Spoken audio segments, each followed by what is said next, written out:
quand j'ai eu fini mes courtes études, je suis parti aux États-Unis pour chercher une idée de création d'entreprise. Et en fait, j'ai fait du tourisme, j'ai rien foutu là-bas. Et j'avais écrit à mes parents en leur disant j'ai trouvé une idée, j'y travaille à fond. Ce qui n'était pas vrai. Et donc, c'est dans l'avion du retour que j'ai découpé dans le Herald Tribune une publicité de gars en train de nettoyer des canapés et des moquettes. Et donc, quand mes parents m'ont questionné à l'aéroport, je leur ai dit je me lance dans le nettoyage en B2C. Voilà, ça a démarré comme ça, tu vois. Salut Thierry. Salut David. Je te remercie déjà de m'accorder ce temps. Je t'ai découvert grâce à un podcast que tu as fait sur Génération Vie sur Self, où tu racontais ton histoire, ta vision du management, ta capacité à valoriser des métiers qui souvent ne le sont pas, des modes d'organisation très originaux pour le coup, radicalement transformateurs par rapport à ce qui se fait en général en entreprise. Et puis une histoire personnelle aussi que j'ai trouvée inspirante, notamment dans ta transmission avec tes enfants. Et une forme de sagesse, mais pas de sagesse philosophique ou intellectuelle, mais plutôt une sagesse construite par la vie et les expériences, beaucoup plus empiriques que théoriques. Et c'est la raison pour laquelle j'ai eu envie de t'inviter sur Limitless Project. On va parler de tous ces sujets. Mais avant de démarrer, j'aime bien demander à mes invités s'ils ont une petite routine matinale, quelque chose qui leur permet de se mettre en joie et de déployer toute leur énergie pour la journée à venir. Eh bien, écoute, oui, on habite dans la campagne lilloise, à Bouvines, un petit village de 800 habitants. Et tous les matins, une demi-heure de promenade avec Catherine, mon épouse, et puis avec notre chien. Et une demi-heure, trois quarts d'heure de marche tous les matins, paisible, au cours desquels on croise des gens qu'on connaît, des gens qu'on ne connaît pas, avec lesquels on essaie d'échanger un sourire, un bonjour. Et puis on se promène toujours avec un petit sac plastique, on ramasse tous les déchets qu'on peut trouver. Alors, mais comme on se balade tous les jours, il n'y en a pas beaucoup. Et de toute façon, il n'y en a pas beaucoup. Et on a beaucoup de plaisir à ce moment. Et quand on ne l'a pas, ça nous manque. Notre journée démarre avec un truc qui manque. Tu sais, je pense que l'une des choses l'un des comportements ou des idées que je déteste le plus, c'est la résignation. C'est les gens qui disent à quoi bon, ça sert à rien. Et moi, ce que je dis souvent sur Limitless, c'est qu'on a tous la responsabilité d'influencer positivement notre propre microcosme. C'est exactement ce que tu montres et ce que tu évoques. Tu vois, au final, cet échange de sourires, potentiellement, il va illuminer la journée d'une autre personne. Et par effet boule de neige, peut-être qu'elle sera plus bienveillante, plus calme, plus apaisée avec les autres. Et comme ça, tu vois, tu crées un cercle vertueux. Et tu vois, c'est un petit peu cette idée du colibri qui fait sa petite touche et sa petite contribution au monde. Et là, en plus, toi, tu ramasses des déchets. Alors, tu fais un super colibri. Et d'ailleurs, c'est assez marrant parce que, tu vois, j'ai une fille qui a 4 ans. Et pour elle, le fait de voir un déchet par terre, c'est une rupture de cohérence. C'est quelque chose qui est absolument anormal. Et donc, elle va tout de suite le voir, vouloir le ramasser, le mettre dans la poubelle. Et tu vois, le comportement naturel d'un adulte, ou en tout cas moi, je vois ce papier, je me dis, c'est pas propre, ça me gêne, tu vois. Et donc, je vais avoir peut-être le réflexe de penser que on vit dans une société qui est sale et des gens qui sont peu respectueux de leur environnement. Mais je vais pas forcément faire l'effort de me dire, tiens, je le ramasse et je vais aller le mettre à la poubelle. Donc, au final, ma fille de 4 ans a plus de sagesse que moi. Alors, il y a une dimension importante dans ce geste, c'est de ne pas prêter d'intention aux raisons qui font que ce déchet est par terre. C'est-à-dire qu'il faut se faire plaisir. Et si on s'installe dans une posture, les gens sont dégueulasses, les gens respectent plus rien, on gâche un moment qui peut être un moment de plaisir selon la posture qu'on va adopter. Et je crois que, alors j'y arrive pas toujours, hein, mais de se dire tiens, et d'ailleurs c'est la nouvelle vision de Clinitex, la mission de Clinitex, c'est rendre le monde plus beau. Se dire tiens, je contribue à rendre le monde plus beau. C'est-à-dire il faut le faire dans la joie et pas dans le jugement. Et c'est un exercice difficile, mais j'avais un petit peu d'avance sur mon épouse sur cette réflexion. Et je l'ai amené là-dessus. Et puis, c'est comme un muscle, ça se travaille. De ne pas se dire, tiens, ce mouchoir en papier qui est par terre, vraiment, il y a des gens dégueulasses qui l'ont jeté par terre. Mais non, il est peut-être tombé de la poche de quelqu'un qui faisait un jogging ou qui faisait une balade en vélo.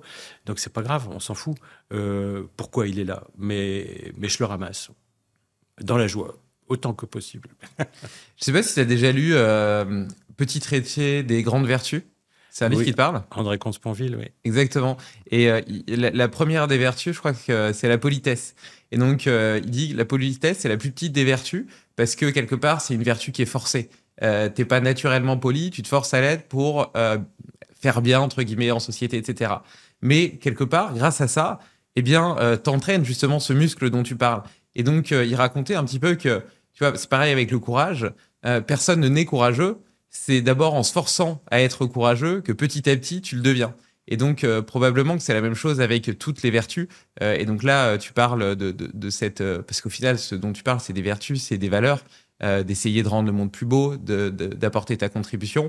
Et tu dis que malgré tout, ça te coûte et que tu avais parfois un peu d'avance sur ta femme. Ce qui montre bien que c'est aussi un processus et que c'est en se forçant à faire que petit à petit, tu trouves une forme d'épanouissement, de récompense, de fierté d'avoir participé justement au monde et à la société et qui t'encourage à continuer. En fait, je pense à Jean-François Aubrist, qui est décédé il y a quelques jours, qui était le premier grand expérimentateur de ce qu'on appelle l'entreprise libérée, et il part du principe que l'homme est bon. Et donc, si on part de ce principe-là, on est capable de passer de la politesse à la courtoisie et de la courtoisie à la bienveillance. Et au volant, j'observe que la courtoisie est un investissement très rentable. Tu sais, de ralentir pour laisser passer quelqu'un qui doit se rabattre, de laisser passer quelqu'un alors qu'il est la priorité, et d'accompagner ça par un regard et un sourire. Et c'est un investissement extraordinaire qui marche très bien. Encore une fois, j'y arrive pas toujours, hein. Je peux faire un doigt d'honneur de temps en temps. Mais ça me coûte. C'est-à-dire que je me rends compte que la courtoisie est un investissement, le doigt d'honneur est un coût, est un emprunt qu'on doit rembourser, parce qu'on met du temps à se remettre après, on consomme de l'énergie. Alors que la courtoisie, ça apporte de l'énergie. Donc à chaque fois qu'on y arrive, on se fait du bien, quoi. Donc il y a un lâcher-prise sur la base de l'homme, de partir du principe que l'homme est bon et qu'il est digne de notre bienveillance, j'allais dire de notre amour, mais bon, le mot est un peu peut-être surdimensionné, mais bon, j'aime bien partir de cette idée. Tu parles de bienveillance, pour moi c'est une de mes valeurs cardinales. J'essaie de l'être autant que faire se peut, même si, comme tu le dis très bien, j'y arrive pas toujours. Mais parfois ce qui compte, c'est déjà le cap, plus que d'y arriver tout le temps, tu vois. Et je m'aperçois que j'arrive à être l'homme que j'ai choisi d'être quand j'ai bien dormi, quand j'ai fait attention à mon alimentation, quand j'ai fait du sport, quand je suis pas sur le fil du rasoir. Pendant toute une partie de ma vie, j'avais des habitudes de vie absolument déplorables. Et c'était beaucoup plus difficile pour moi de faire preuve de suffisamment de patience, d'empathie, etc., pour exprimer les valeurs que j'avais envie d'exprimer. Comment est-ce que toi, ça s'est orchestré, évolué dans ta vie, puisque tu as commencé en tant que laveur de carreaux, c'est ça?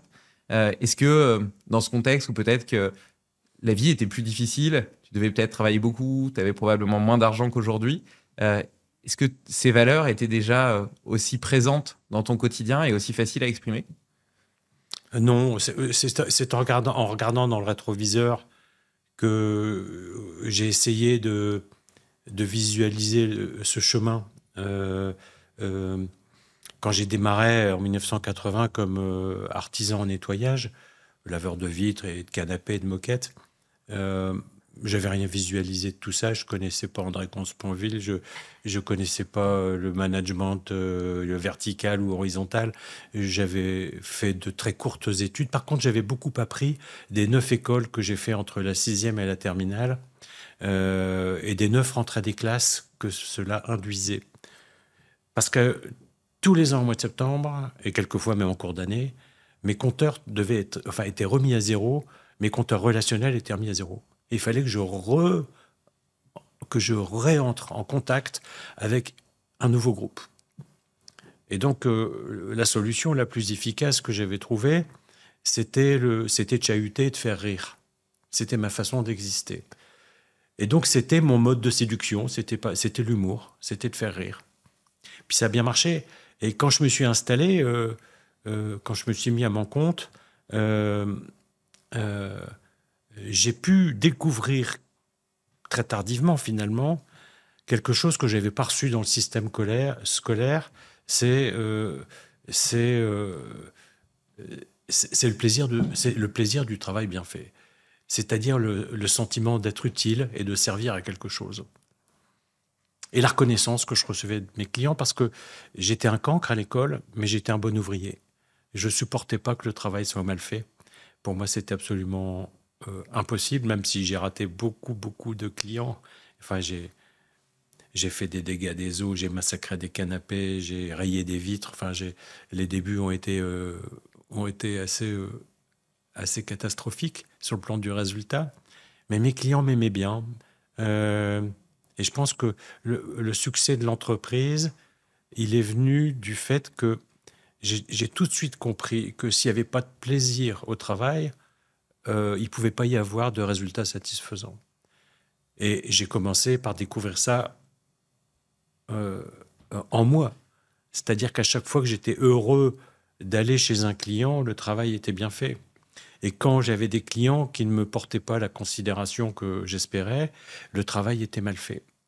Et donc j'ai tout de suite compris que la clé de, de, mon, de mon bonheur professionnel, ce serait le bien-être au travail. Et puis quand j'ai commencé à recruter, à avoir du personnel, j'ai cherché les recettes du bien-être de mes agents de propreté au travail.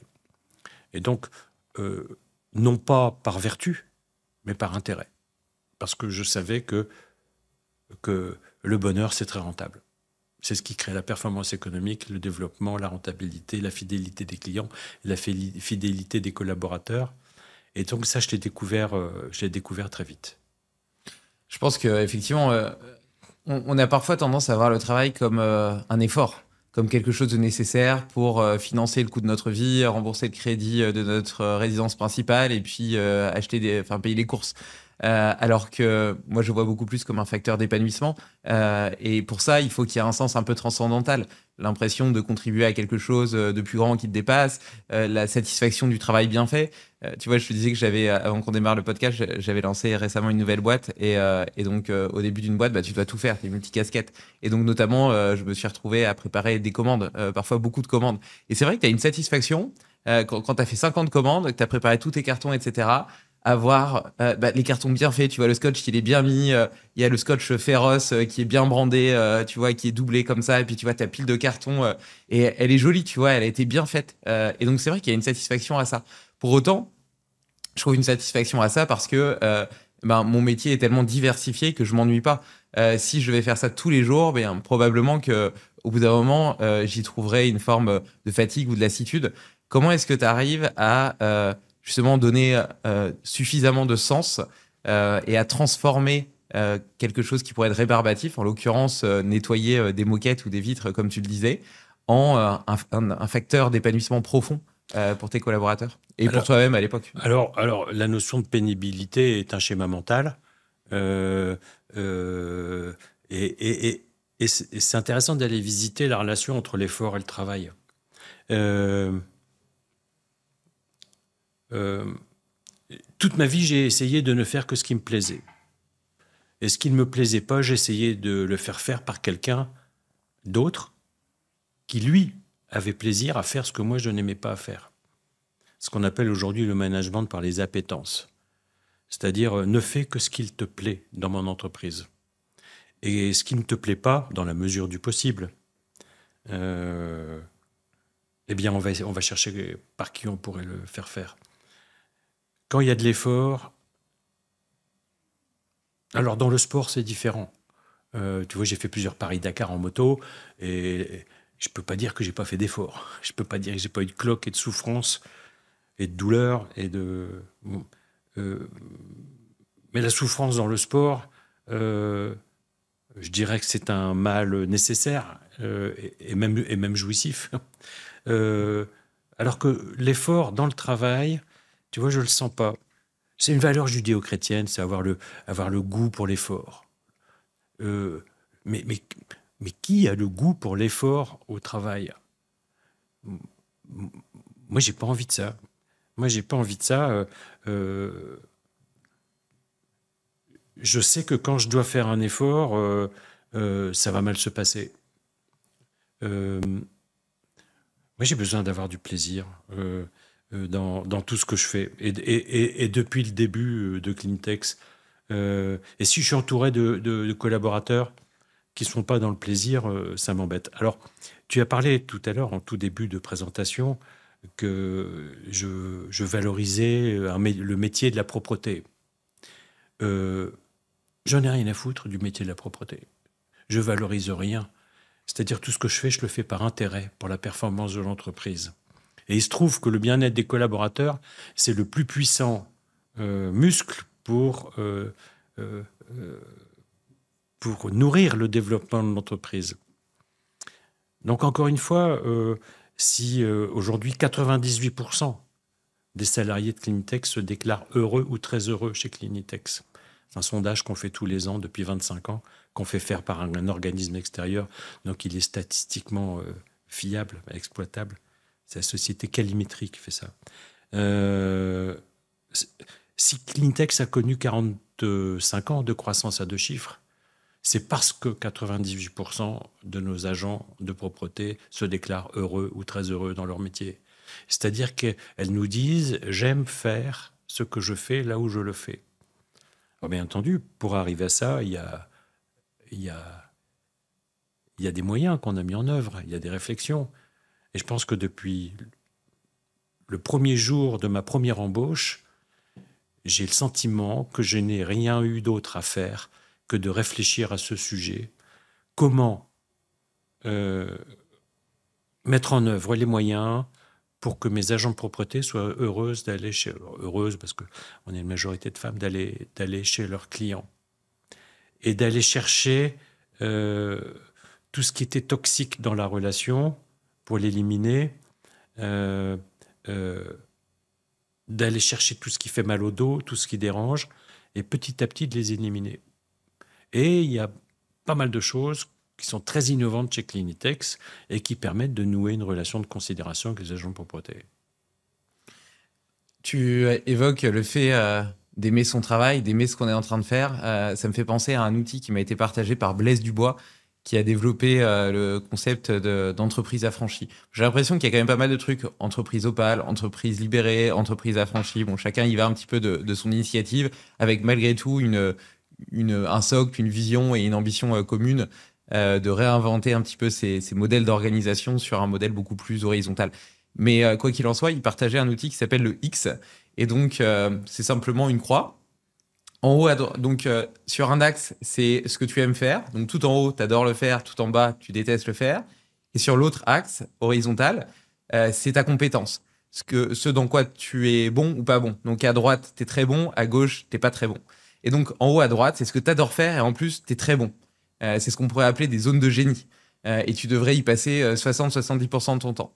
En bas à droite, tu es très bon, mais tu n'aimes pas trop le faire. Ok, ben, tu peux accepter que 10 à 20% de ton temps soit consacré à ces tâches parce que t'aides ton organisation, mais ça doit rester minoritaire. En haut à gauche, t'adores le faire, mais t'es pas très bon. Ah, ça peut peut-être être intéressant de passer quelques heures par semaine à te former, et petit à petit, ça pourra se déplacer en haut à droite, c'est-à-dire dans ton X, ce que moi j'appelle les zones de génie. Et en bas à gauche, t'es pas bon pour le faire et t'aimes pas le faire, là, il faut absolument le déléguer. Et donc, je pense que c'est un outil à la fois de management, mais développement personnel qui est assez intéressant parce qu'il est facile à faire et il est assez évocateur de la façon dont tu peux organiser, dépenser ton temps. Si tu le fais au sein d'une organisation, bah, probablement que tu vas t'apercevoir que quelque chose qui est tout en haut dans ton X, donc dans ta zone de génie, est à l'inverse, opposé chez ton collègue. Tu vois, par exemple, moi, je travaille avec ma femme, on a des X qui sont opposés, donc on est extrêmement complémentaires. Elle est excellente et elle adore faire des tâches que moi, je déteste faire. Tu voulais rebondir sur le sujet? Oui, parce que ça m'envoie à une observation que je fais souvent dans les entreprises. Tu sais, tu as ton entretien annuel et puis on fait un graphique de ce type-là. T'es bon, t'es pas bon là-dessus. Puis sur les sujets sur lesquels t'es pas très bon, on va te financer un programme de formation, tu sais, pour progresser sur tes points faibles. Et je pense que c'est une très mauvaise allocation de ressources. Je pense que l'allocation de ressources doit être fléchée sur les points forts. De dire, bah, toi, tu es champion de ta région, on va mettre en œuvre les moyens pour que tu deviennes champion de France. Tu es champion de France, on va mettre en œuvre les moyens pour que tu deviennes champion d'Europe. Mais mettre une allocation de ressources sur un point faible, c'est probablement avoir une distorsion énorme entre le volume investi et le résultat obtenu. J'aime bien cette phrase de Philippe Bloch qui disait « Tu peux allonger la piste de décollage d'un aéroport de 200 mètres, tu ne feras jamais décoller un cochon. » Et je trouve que l'image, elle est belle. Et dans la mesure du possible, c'est rejoint le management par les appétences, c'est dire ne fais que ce qui te plaît, et parce que ça te plaît, tu vas le faire bien. Et là, on va y aller à fond. Et donc, tes agents de propreté, ils sont passionnés par leur métier? Alors, on a deux populations chez Cleantex. On a la population, la production, les agents de propreté, les laveurs de vitres, et puis les services support. À la louche, il y a 200 personnes en service support, c'est-à-dire des gens qui ne nettoient pas, et le reste qui est en production. Ceux qui ne nettoient pas sont au service de ceux qui nettoient.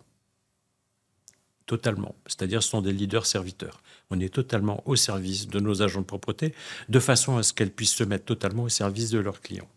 Donc déjà, là, c'est une spécificité quand même de ta philosophie d'inverser la pyramide habituelle. C'est pas le manager, c'est pas l'agent de propreté qui est au service de son manager, c'est le manager, le commercial, etc., les organes de direction qui sont au service des agents de propreté parce que sans eux, il y a rien en fait. Mais ça me paraît tellement évident que je suis toujours surpris qu'on puisse penser le contraire, de penser que la production est au service des petits hommes gris ou des cols blancs.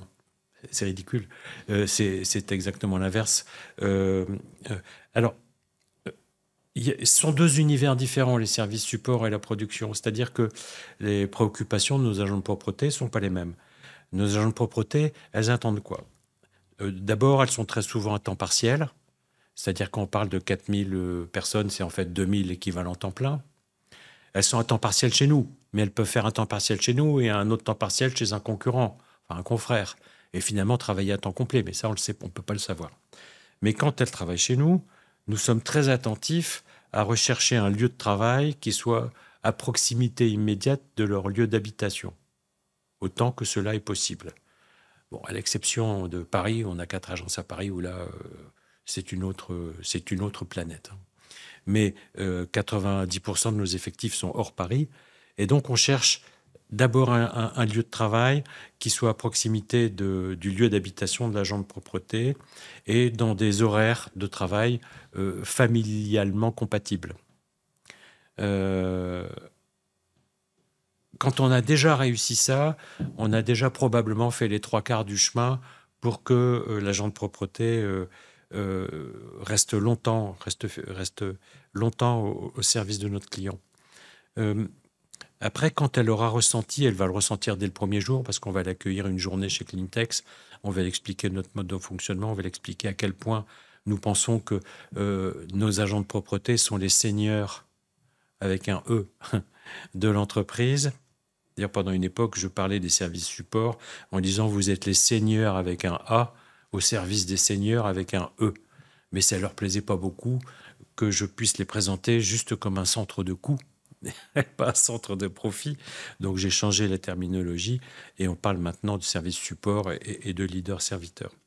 Mais quand elles ont compris que quand elles avaient besoin d'une journée pour s'occuper d'un enfant malade, quand elles avaient besoin d'un nouveau client parce qu'elles voulaient gagner un peu plus de sous, quand elles avaient un aspirateur en panne, que c'était alerte rouge immédiate et que même le PDG de l'entreprise peut aller livrer un aspirateur si besoin.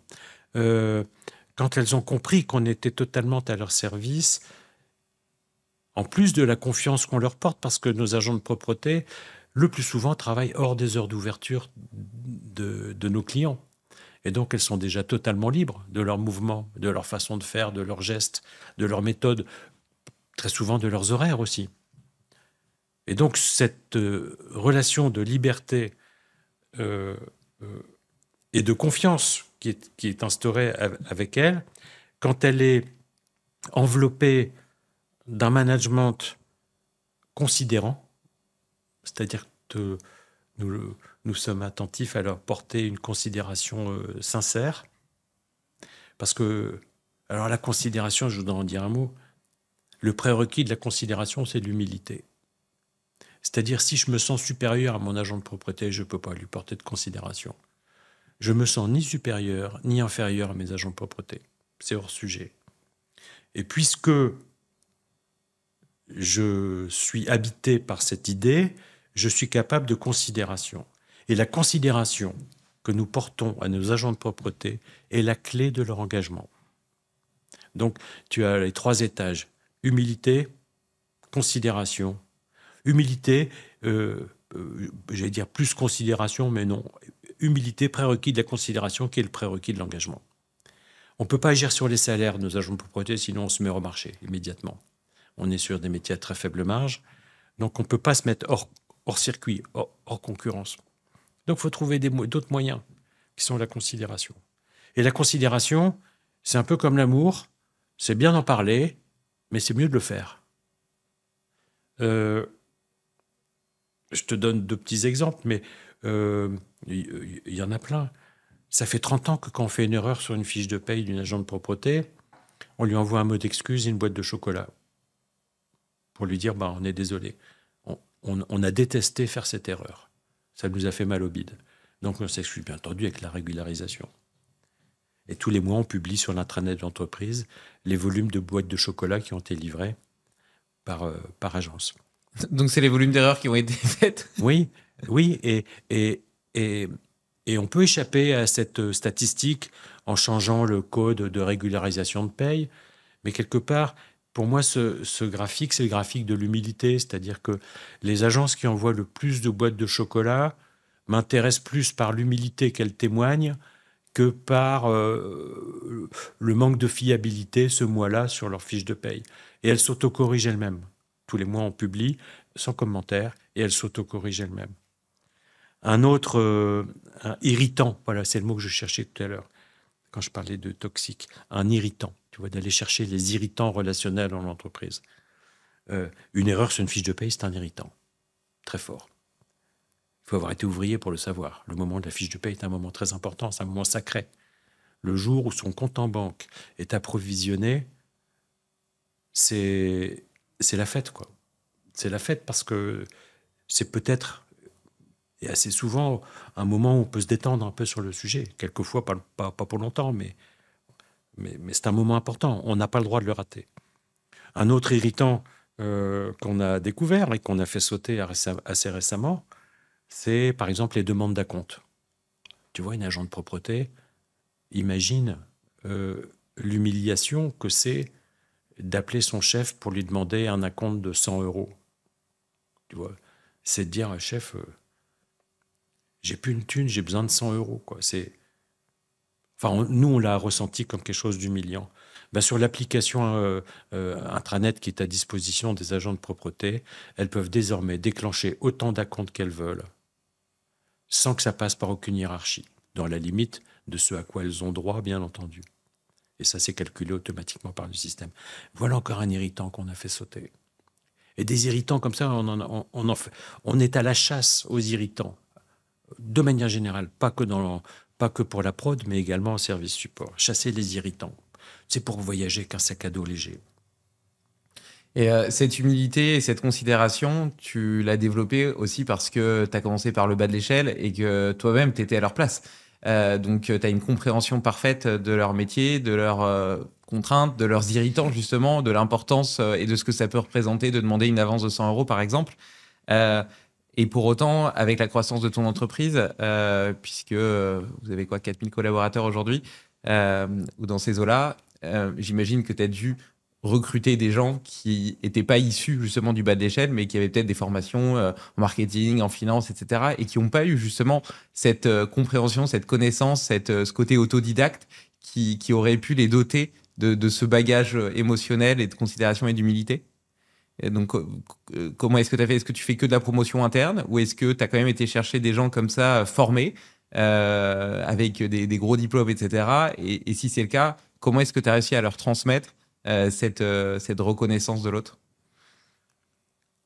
Alors, il y a quelque chose qui nous aide énormément dans, j'ai envie de dire, le profilage, à la fois des embauches et à la fois des parcours d'évolution interne. C'est d'avoir écrit en 2010 pour la première fois, c'est-à-dire j'ai fait 30 ans sans l'avoir fait, la vision, la mission et les valeurs de l'entreprise. Il y a eu un avant et un après.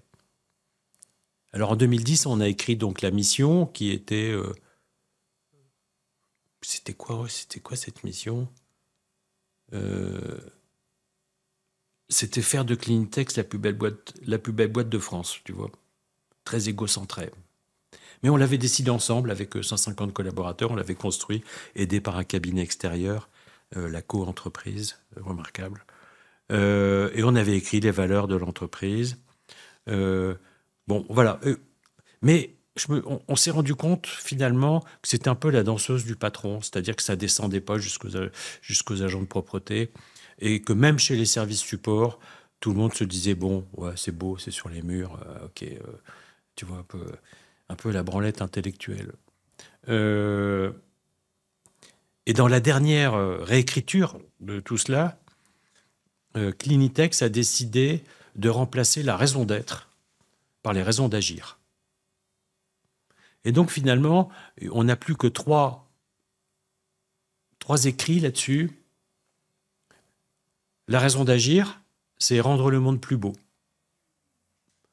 Les valeurs, il y a 5 valeurs. Audace, bonne humeur, engagement, enfin, j'ai plus les 5 en tête, mais peu importe. Et derrière les 5 valeurs, il y a un guide comportemental des attentes sur chacune des valeurs. Par exemple, sur l'audace, tu vois, qui n'est pas forcément quelque chose de facile à intégrer quand on est collaborateur d'une entreprise, où on nous apprend plutôt à respecter les règles, et donc à ne pas prendre de risques, à ne pas être audacieux. Ben, le premier comportement dans le descriptif qu'ils ont écrit ensemble, les collaborateurs, c'est de dire sur l'audace, bien entendu, auquel Édouard a pu participer, mais de loin, c'est de dire n'obéis pas à des règles qui te paraissent stupides. C'est-à-dire qu'on leur demande de désobéir. Bon, à l'exclusion des règles qui touchent à la sécurité des biens et des personnes, bien entendu. Mais pour toutes les règles internes de l'entreprise, de dire t'es pas obligé d'obéir. Rebelle-toi, discute-en, et si on peut supprimer la règle ou l'alléger ou la remplacer par quelque chose de plus intelligent, eh bien on y va, il n'y a pas de problème. Encore une fois, c'est de supprimer les irritants, les règles irritantes, des irritants. Tu sais, d'ailleurs, tu parlais de nourriture tout à l'heure, mais il y a des nourritures irritantes. Il y a des nourritures qui vont irriter notre côlon, notre foie,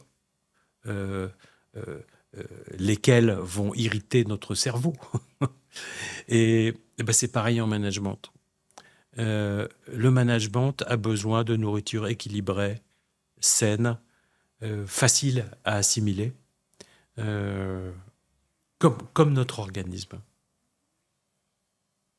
Je te parlais avant qu'on démarre cet enregistrement des principes sources, du petit livre rouge de la source. C'est un livre que j'ai découvert grâce à Nicolas Aignan, que j'ai reçu 2 fois sur ce podcast, qui parle aussi de ces zones de génie d'ailleurs, et qui est quelqu'un que j'apprécie énormément à titre personnel. Et donc les principes sources, en fait, ça dit déjà que l'idée t'a été donnée. C'est presque comme un cadeau divin. Et toi, tu es simplement le dépositaire de cette idée, donc tu en es potentiellement le chevalier servant, mais t'es pas intriqué à l'idée. Donc déjà, ça crée déjà une distance et une forme d'humilité. C'est pas ton idée, elle t'a été donnée et offerte, et t'en es t'es celui qui lui permet d'émerger et de vivre. Donc, en lui donnant vie, tu crées un champ d'expression pour cette idée, et tu as 3 rôles. Le rôle d'entrepreneur, qui doit sans cesse itérer, prendre des risques pour la faire évoluer et la développer. Celui de guide, pour fédérer des gens autour de cette idée, de ces projets, et de les engager à la réussite d'un projet commun. Et celui de gardien, le gardien des valeurs fondamentales, fondatrices du projet, donc l'ADN. Ça n'empêche pas que le projet il puisse évoluer. Tu vois, peut-être que parfois, notamment dans les histoires de start-up, etc., tu as des pivots. Donc au final, l'idée initiale est plus celle qui continue à exister par la suite. Mais par contre, les valeurs, cette espèce de justement ce que tu as partagé par rapport aux missions d'entreprise, les valeurs, etc. Ça, c'est l'ADN profond. C'est quelle histoire on a envie de construire, quelle marque on a envie de donner, quel type d'entreprise on a envie de construire. Et donc, l'entrepreneur qui est dépositaire de cette idée, qui va créer un champ d'expression où elle va pouvoir vivre, eh bien, a ces 3 rôles. Et petit à petit, au fur et à mesure du développement, eh bien, il va inviter d'autres personnes, des sources déléguées, dans ce champ, pour l'aider à développer et à croître. C'est les 4000 collaborateurs qui t'ont rejoint au fur et à mesure du temps. Et en fait, dans cette métaphore, chaque collaborateur est dépositaire d'une partie du champ, est parfaitement responsable et autonome d'une partie de ce champ. Et pour cette partie du champ, il adosse et assume aussi ces 3 responsabilités d'entrepreneur, de guide et de gardien. C'est-à-dire que chacun de tes agents de propreté a ces 3 rôles au sein du champ, du périmètre qui lui est dédié. Et j'aime beaucoup parce que ça donne, je trouve, une forme de responsabilité, d'autonomie extrêmement forte à chaque personne, à chaque individu dans l'organisation. Et en même temps, ça montre à quel point c'est quelque chose de polymorphe qui permet de grandir grâce à l'union de chaque personne ensemble. Je ne me reconnais pas dans cette théorisation managériale. Tu vois, quand on demande à Édouard, qui est mon fils aîné, qui a racheté l'entreprise il y a 5 ans, quand on lui demande c'est quoi ton métier, c'est quoi ta mission surtout. Il me dit ma mission, c'est de permettre à mes collaborateurs de réaliser leur rêve professionnel. C'est le premier point. Deuxième point, je pense qu'un manager, que le rôle numéro 1 du manager est d'ouvrir des espaces de liberté à ses collaborateurs, en segmentant le moins possible, en permettant à chacun d'évoluer dans ses métiers, dans ses tâches, de façon transversale, de façon métier, de façon géographique. C'est d'ouvrir des espaces de liberté. Tu vois, chez Cleantex, il y a ce qu'on appelle une espèce de club qui s'appelle Clean Boost, auquel sont invités à participer les curieux du développement de l'entreprise. C'est-à-dire, c'est une espèce de club qui se réunit plusieurs fois par an, de gens qui discutent ensemble de sujets d'actualité. On fait venir éventuellement un expert extérieur. On parle de l'entreprise. Et ça va être le vivier de développement de l'entreprise. C'est-à-dire que l'entreprise ne se développe que sur la base des projets des collaborateurs. Et c'est là que je diverge un peu de ce point de vue, un peu finalement pyramidal, même s'il apporte, comme Nicolas Hénon te l'a suggéré, ce système, je ne dis pas qu'il n'est pas bon ou qu'il est bon. Mais je pense que notre philosophie d'entreprise est beaucoup plus ouverte et beaucoup plus souple, beaucoup moins segmentée que cela. Alors après, quand je dis ça, je ne veux pas dire qu'il y a un mode de management qui soit supérieur à un autre. Qui serais-je pour donner des leçons de management à qui que ce soit? Même dans l'entreprise la plus verticale et la plus autoritaire et la plus politique du monde. On voit bien qu'il y a des entreprises très dirigées, très autoritaires, qui fonctionnent très bien en termes de performance, de résultats et même de bien-être des collaborateurs. Parce que tout le monde n'a pas la même appétence à la liberté. Il y en a qui préfèrent être dans des entreprises où on leur dit ce qu'ils doivent faire. Ça les sécurise. Ça leur évite les nuits blanches. Et puis il y en a qui sont plus heureux dans un cadre de liberté maximum, qui est bien plus pesant finalement. La liberté, c'est encore un cran au-dessus de l'autonomie. La liberté part encore une fois de l'idée que l'homme est bon et qu'on lui accorde une confiance absolue. Je me souviens de mon premier client, un magasin Neuroto, qui était dans une zone commerciale de Roubaix. C'était mon premier contrat en B2B. Et le dirigeant de ce magasin lit à peine le contrat que je lui propose, que j'avais pompé chez un concurrent, et que j'avais eu grâce à un copain, enfin bref. Il lit à peine le contrat, il me regarde dans les yeux, il me dit « Monsieur Pic, vous avez une bonne tête, je vais bosser avec vous. Tenez, voilà les clés de les clés de mon magasin, vous démarrez lundi. Et donc là, je me souviens très bien, à ce moment-là, j'étais envahi d'une angoisse terrible de le décevoir, en même temps d'une grande fierté de rentrer à la maison, de dire j'ai mon premier contrat, mais de cette angoisse énorme de le décevoir. Et pourquoi j'avais peur de le décevoir? Parce qu'il m'avait fait une confiance inconditionnelle. Et je pense que, outre la considération qu'il m'apportait, en me faisant confiance, c'est-à-dire en signant un contrat, sans période d'essai, en me faisant un compliment qui alimentait ma confiance en moi, me disant « Monsieur Pic, vous avez une bonne tête, je vous aime bien, je crois en vous », c'est ça que j'entends moi. Ben, le lundi matin, moi je peux te dire, quand j'ai fait son magasin, je me suis défoncé, quoi. Tu vas être digne de cette confiance. Ah ouais. Et 2 mois après, je suis convoqué par ce même monsieur qui me dit Monsieur Pic, Éric Derville a visité notre magasin, c'est le tout début de l'aventure Noroto, il y avait 20 boutiques à l'époque, ou 30. Il me dit Éric Derville nous a dit qu'on avait le magasin le plus propre de la chaîne Noroto. Ben, tu vois, quand il m'a dit ça, je m'en souviens encore, comme si j'y étais, mais j'ai les larmes qui me sont montées aux yeux. Et je me suis dit, au moment où il m'a dit ça y est, j'ai trouvé ma voie. Je fais le plus beau métier du monde. Alors je me lève à 4 heures du matin pour dépoussiérer des autoradios et nettoyer des chiottes d'atelier dans une zone commerciale à l'est de Roubaix. Et je me dis, je fais le plus beau métier du monde. Ça veut dire quoi? Ça veut dire que le métier qu'on exerce n'a aucun rapport avec le bonheur qu'il peut nous procurer ou le bien-être qu'il peut nous procurer. Dans n'importe quel métier, on peut être très heureux. Et donc, il n'y a pas de petit métier, il n'y a pas de sot métier. Et la reconnaissance que j'ai reçue, d'abord la confiance qui a été à l'origine de l'engagement que j'ai pris chez lui et qui elle-même a été à l'origine de la reconnaissance que j'ai reçue, on donnait le point de départ de Cleantex, tu vois. Parce que je me suis dit, waouh, ça c'est un truc que je veux reproduire. J'ai encore envie qu'on me dise ça. C'était tellement bon. Et donc, par la suite, j'ai essayé de chercher ça avec des salariés qui travaillaient pour moi. Et toute ma vie, j'ai été chercher ça. Je n'ai jamais supporté qu'un collaborateur soit malheureux. Je n'ai jamais supporté qu'un client soit insatisfait. Et je n'ai jamais supporté qu'un client ne soit pas rentable. Pour moi, ces 3 trucs-là, c'était inacceptable. Il fallait les 3 piliers, sinon le tabouret se casse la gueule.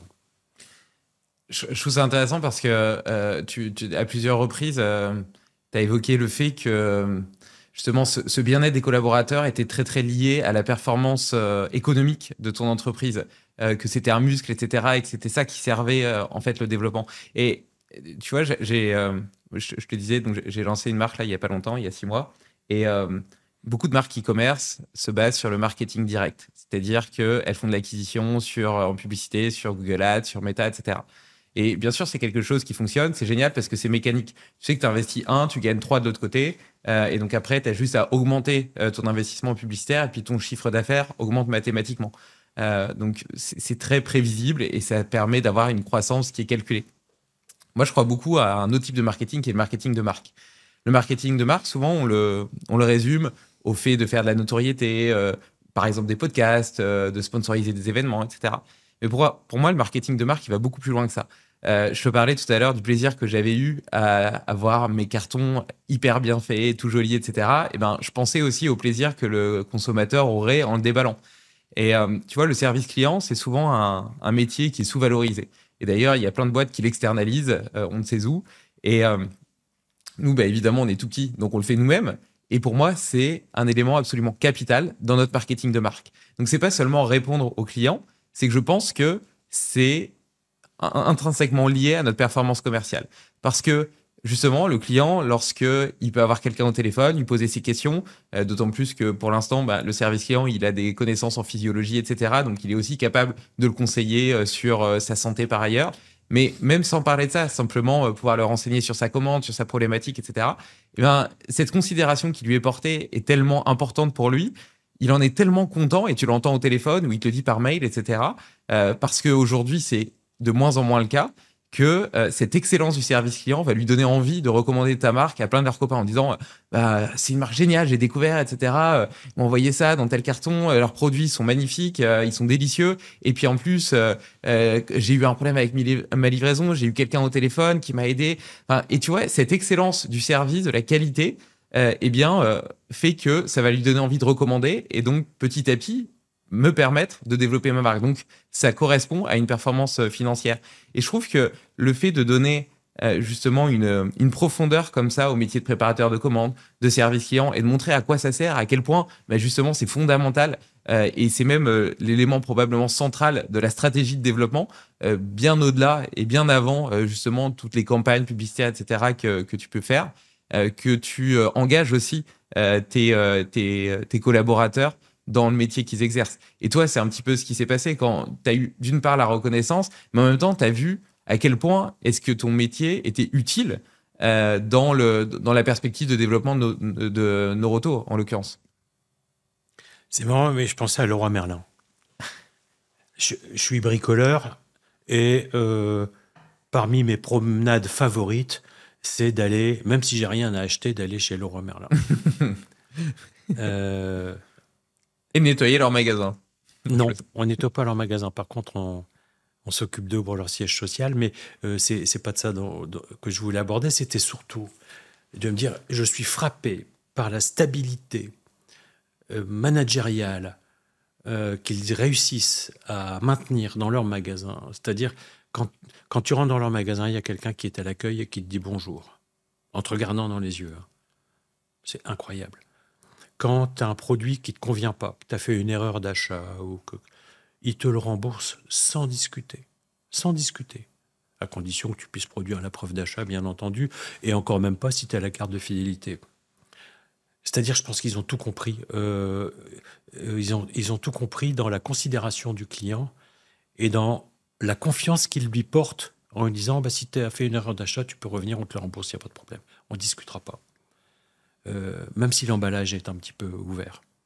Et quand tu discutes avec un vendeur, il connaît son métier, il prend le temps de te conseiller, aux exceptions près, mais qu'on a chez Cleantex aussi, qu'on a partout. Mais je me dis ça, tu vois, et d'autres entreprises auxquelles je pense, mais j'ai envie de leur ressembler. On a vraiment envie de lâcher prise, quoi. De ne pas mettre de contraintes aux clients. Et je pense que quand tu parles de la relation client, on est vraiment sur le même sujet, c'est la considération. C'est-à-dire, il ne faut pas oublier que c'est le client qui fait ta fiche de paye.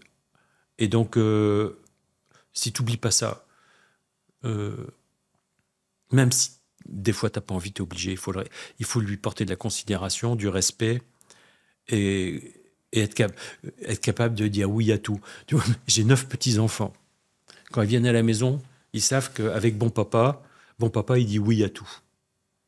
Bon, dans la limite que j'essaie d'organiser de la façon la plus discrète possible dans ma relation à eux, mais s'ils aiment venir chez nous, c'est parce qu'on dit oui à tout. Tu vois ? Et ça, c'est le gros problème des grands-parents. Alors à table, on les oblige pas à manger. Oui, la posture de grands-parents est bien plus confortable que celle de parents. C'est-à-dire que nous, on est chargé de les déséduquer. Tu vois ? Moi, je pense que c'est ça notre mission. Mais le fait de dire oui à tout, de ne pas les obliger à manger ce qu'ils n'aiment pas, bien entendu, sans les autoriser à faire un repas de bonbons, mais trouver un peu cet équilibre basé sur cet amour inconditionnel et un lâcher-prise maximum. Je pense qu'on peut avoir cette relation avec nos clients, qu'on peut avoir cette relation avec nos collaborateurs, qu'on peut avoir cette relation avec nos fournisseurs aussi. Parce que dans le management, on oublie souvent de parler des fournisseurs. Mais c'est un maillon important de la chaîne de fonctionnement d'une entreprise. D'ailleurs, Cleantex est Bicorp depuis 3-4 ans. Ils viennent d'être recertifiés avec un score inavouable. Et les fournisseurs rentrent dans le spectre d'analyse de Bicorp. Mais les fournisseurs aussi ont besoin de considération. Ils ont besoin de respect. Combien de fois j'ai été tordu, essoré par des centrales d'achat qui...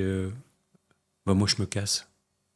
Je travaillais pour une chaîne d'hypermarchés, dont je ne citerai pas le nom, mais ils font leur boulot. Leur boulot, c'est de casser les prix. Donc, pour casser les prix, ils cassent les fournisseurs.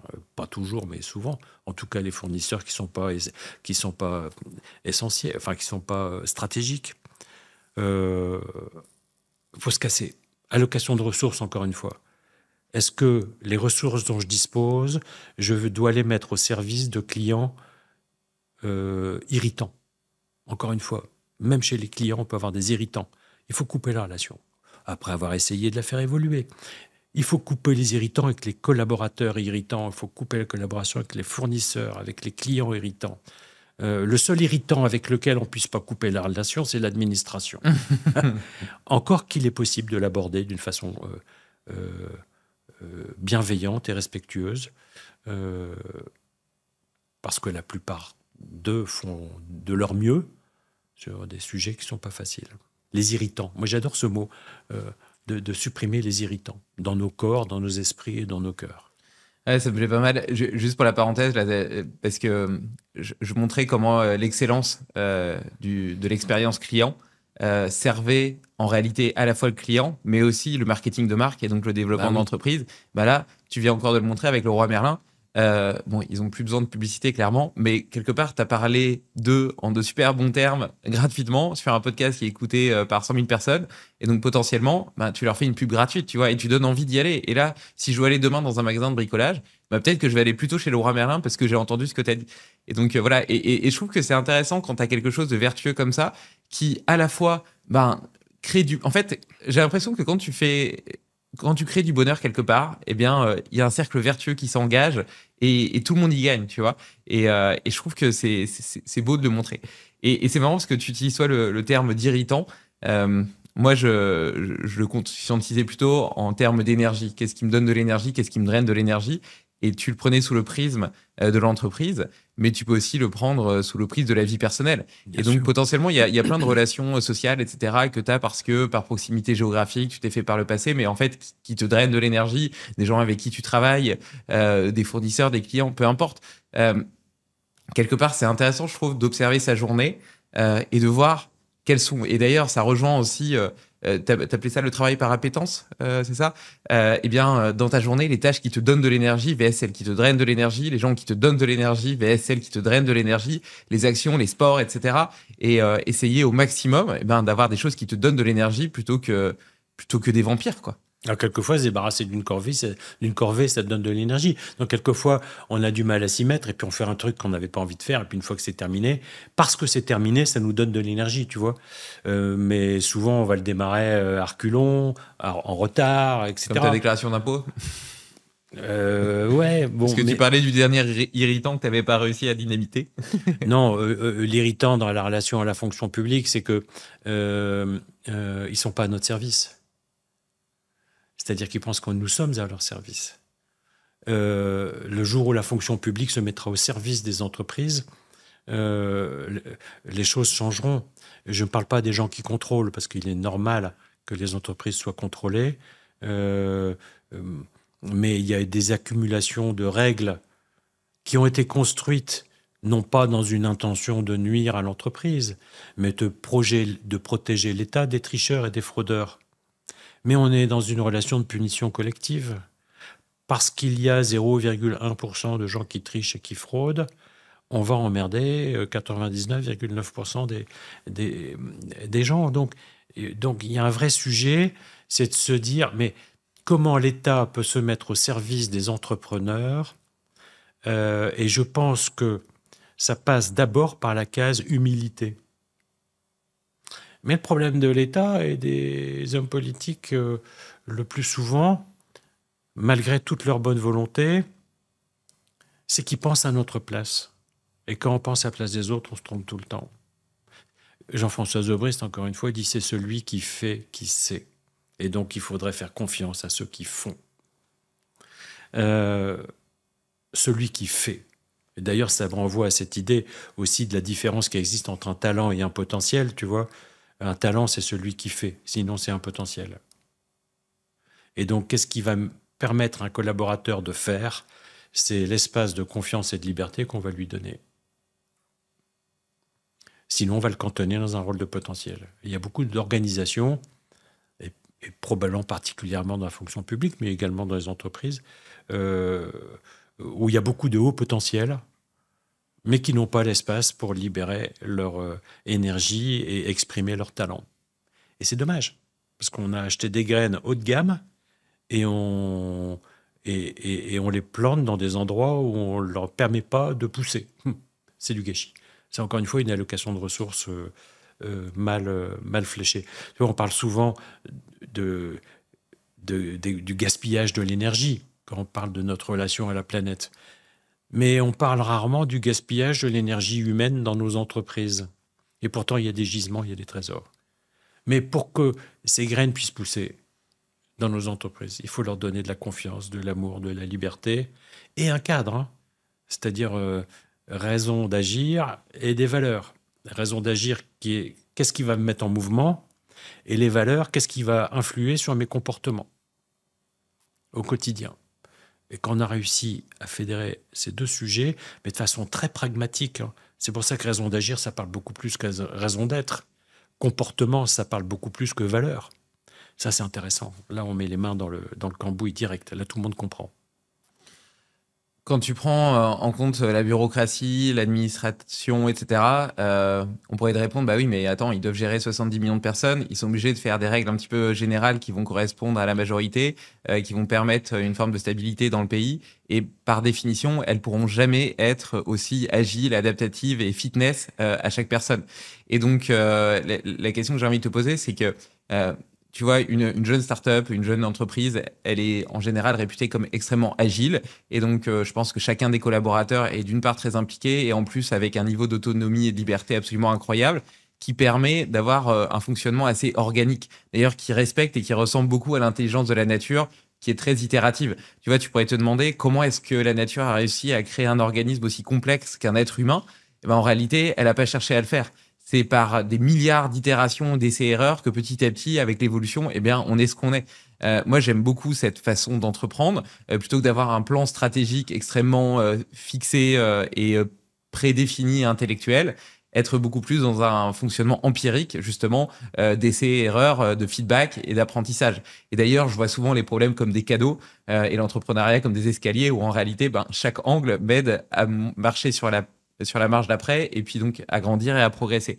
Et pour autant, eh bien, ce discours-là, on lui oppose généralement que oui, ça marche jusque 30, 40, 50, 100, 150 collaborateurs. Et puis après, plus tu grossis, plus tu es obligé d'avoir des process.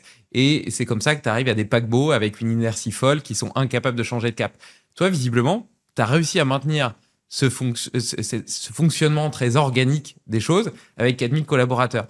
Donc, j'ai envie de te demander, d'une part, quelle place, parce que tu as quand même parlé du cadre, quelle place ont les process dans ton organisation et comment est-ce que ces process ne deviennent pas un carcan qui enferme les collaborateurs. Et peut-être qu'on a déjà, tu as déjà donné un élément de réponse tout à l'heure en disant, l'une de nos valeurs, c'est l'audace. Et l'audace, c'est ne suis pas une règle si elle te semble idiote. Donc visiblement, il y a quand même des règles, mais les collaborateurs ont le droit de ne pas les suivre. Mais jusqu'où, tu vois, comment est-ce que tu gères ça avec une boîte aussi grosse ?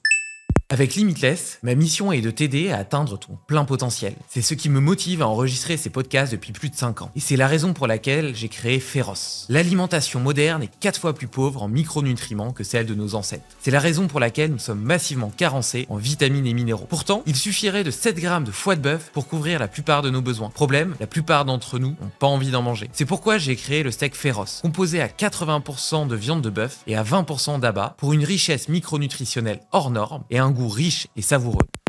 Alors, d'abord, je voudrais revenir sur la relation à l'État et qui a un lien direct avec ta seconde question. C'est que je rêve qu'un jour, on remplace le principe de précaution par le principe de responsabilité. Parce que ce fameux principe de précaution, qui pour moi était une des plus grandes erreurs historiques, politiques, d'avoir inscrit ça dans la Constitution. Pourtant, j'aimais bien Jacques Chirac. Hein. Mais là, franchement, il a fait une connerie énorme. C'est tellement plus intéressant de dire on te met le minimum de règles, mais attention, Si ça déconne, c'est toi le responsable. Donc il y aura un prix à payer. Ça nécessite pour cela de déstructurer. Je m'explique. Moi, on me dit toujours, j'entends souvent, ouais, ma boîte, elle a grossi, tu comprends, il faut que je la structure, il faut que je la structure. Je pense exactement le contraire. Je pense qu'au plus une entreprise grossit, au plus on doit la déstructurer. C'est-à-dire au plus on doit décentraliser le pouvoir. La déstructurer. Tu vois, l'État ne fait pas confiance dans ses régions, il ne fait pas confiance dans ses départements, il ne fait pas confiance dans ses maires. Et donc, il pilote en verticalité absolue, en contrôle total. Et là, on parle d'une grosse usine, on parle de 70 millions de contribuables, enfin de citoyens. Tu vois que l'Intex n'a pas de DAF, il n'a pas de DRH. On n'a pas cette couche de ce qu'on appelle les cadres supérieurs, tu vois. Comment est-ce possible? Tout ça, ça a été remplacé par du middle management, qui a des missions chacune, pour chacun d'eux, très larges, quelquefois multimétiers. Et pour autant, Cleantech, c'est pas en danger juridique, parce qu'elle n'a pas de DRH, elle n'est pas en danger financier parce qu'elle n'a pas de DAF. Mais l'idée d'avoir un comité de direction avec un DAF, un DRH, un directeur développement, un directeur régional, j'ai eu cette époque, hein, je l'ai vécu. Hein. Quand tu dis que tu as eu cette époque, c'est-à-dire que tu l'as fait Ouais. et tu as modifié après ton modèle organisationnel. Ouais, parce que dans les années 95, 96, j'ai flippé. La boîte, je sais pas, elle avait 1500 collaborateurs. Et tout le monde me disait, il faut que tu structures, il faut que tu structures. T'as pas de codir, mais comment c'est possible? T'as pas de DAF, t'as pas de DRH. Et ils m'ont fait flipper. Et du coup, j'ai recruté un codir. DAF, DRH, enfin tout le râteau complet. Des gens compétents, de qualité, qui ont bien servi les intérêts de l'entreprise. Et du coup, grâce et à cause d'eux, j'avais plus rien à foutre. Et ça m'allait très bien, j'ai jamais aimé travailler. Du coup, j'en ai profité pendant ces années-là pour aller assouvir ma passion des rallyes moto tout-terrain. Et donc, j'ai fait rallye Tunisie, rallye du Maroc, Paris-Dakar, tout ça plusieurs fois. Et donc, pendant plusieurs années, j'ai intellectuellement quitté l'entreprise. Et le CODIR faisait bien son boulot. L'entreprise continue à se développer, à être rentable. Enfin, les indicateurs, comment on dit, KPI. Les KPI, voilà. Moi, je dis des indicateurs clés. Je suis has-been. Hein. Non, c'est marrant. En fait, je fais une mini parenthèse, mais c'est pas que t'es has-been, c'est que t'as pas été formaté par une école de commerce, etc. Et donc, c'est pour ça que tu n'as jamais vu l'intérêt, par exemple, d'avoir un codir ou de structurer ce genre de choses. Parce qu'en fait, tu as construit ton entreprise naturellement. Et d'ailleurs, tu sais, souvent, les entrepreneurs, les startups, etc., innovantes, c'est justement des gens qui n'étaient pas issus de la filière en question, qui, parce qu'elles n'étaient pas issues de cette filière, ont vu une façon différente de régler le problème. Bah, toi, au final, tu l'as appliqué à un modèle organisationnel. Ouais, non, mais je parlais surtout du vocabulaire, les soft skills et je sais pas quoi. D'ailleurs, quand Matt Stéphanie m'avait podcasté, j'ai regretté de ne pas avoir, je pourrais encore le faire, mais de noter tous les anglicismes qu'il a utilisés et qui, quelque part, relèvent d'une génération, puis d'un style, enfin que je trouve ça plutôt mignon. D'ailleurs, moi, ça me va très bien, il n'y a pas de problème. Et le sujet qu'on a... C'était le codir. Et donc, tu as recruté tout un codir et du coup, tu t'es désengagé intellectuellement pour faire les Paris-Dakar. Donc, je suis parti quelques années assouvir toutes ces passions. Et puis, quand je suis revenu, l'entreprise avait été transformée.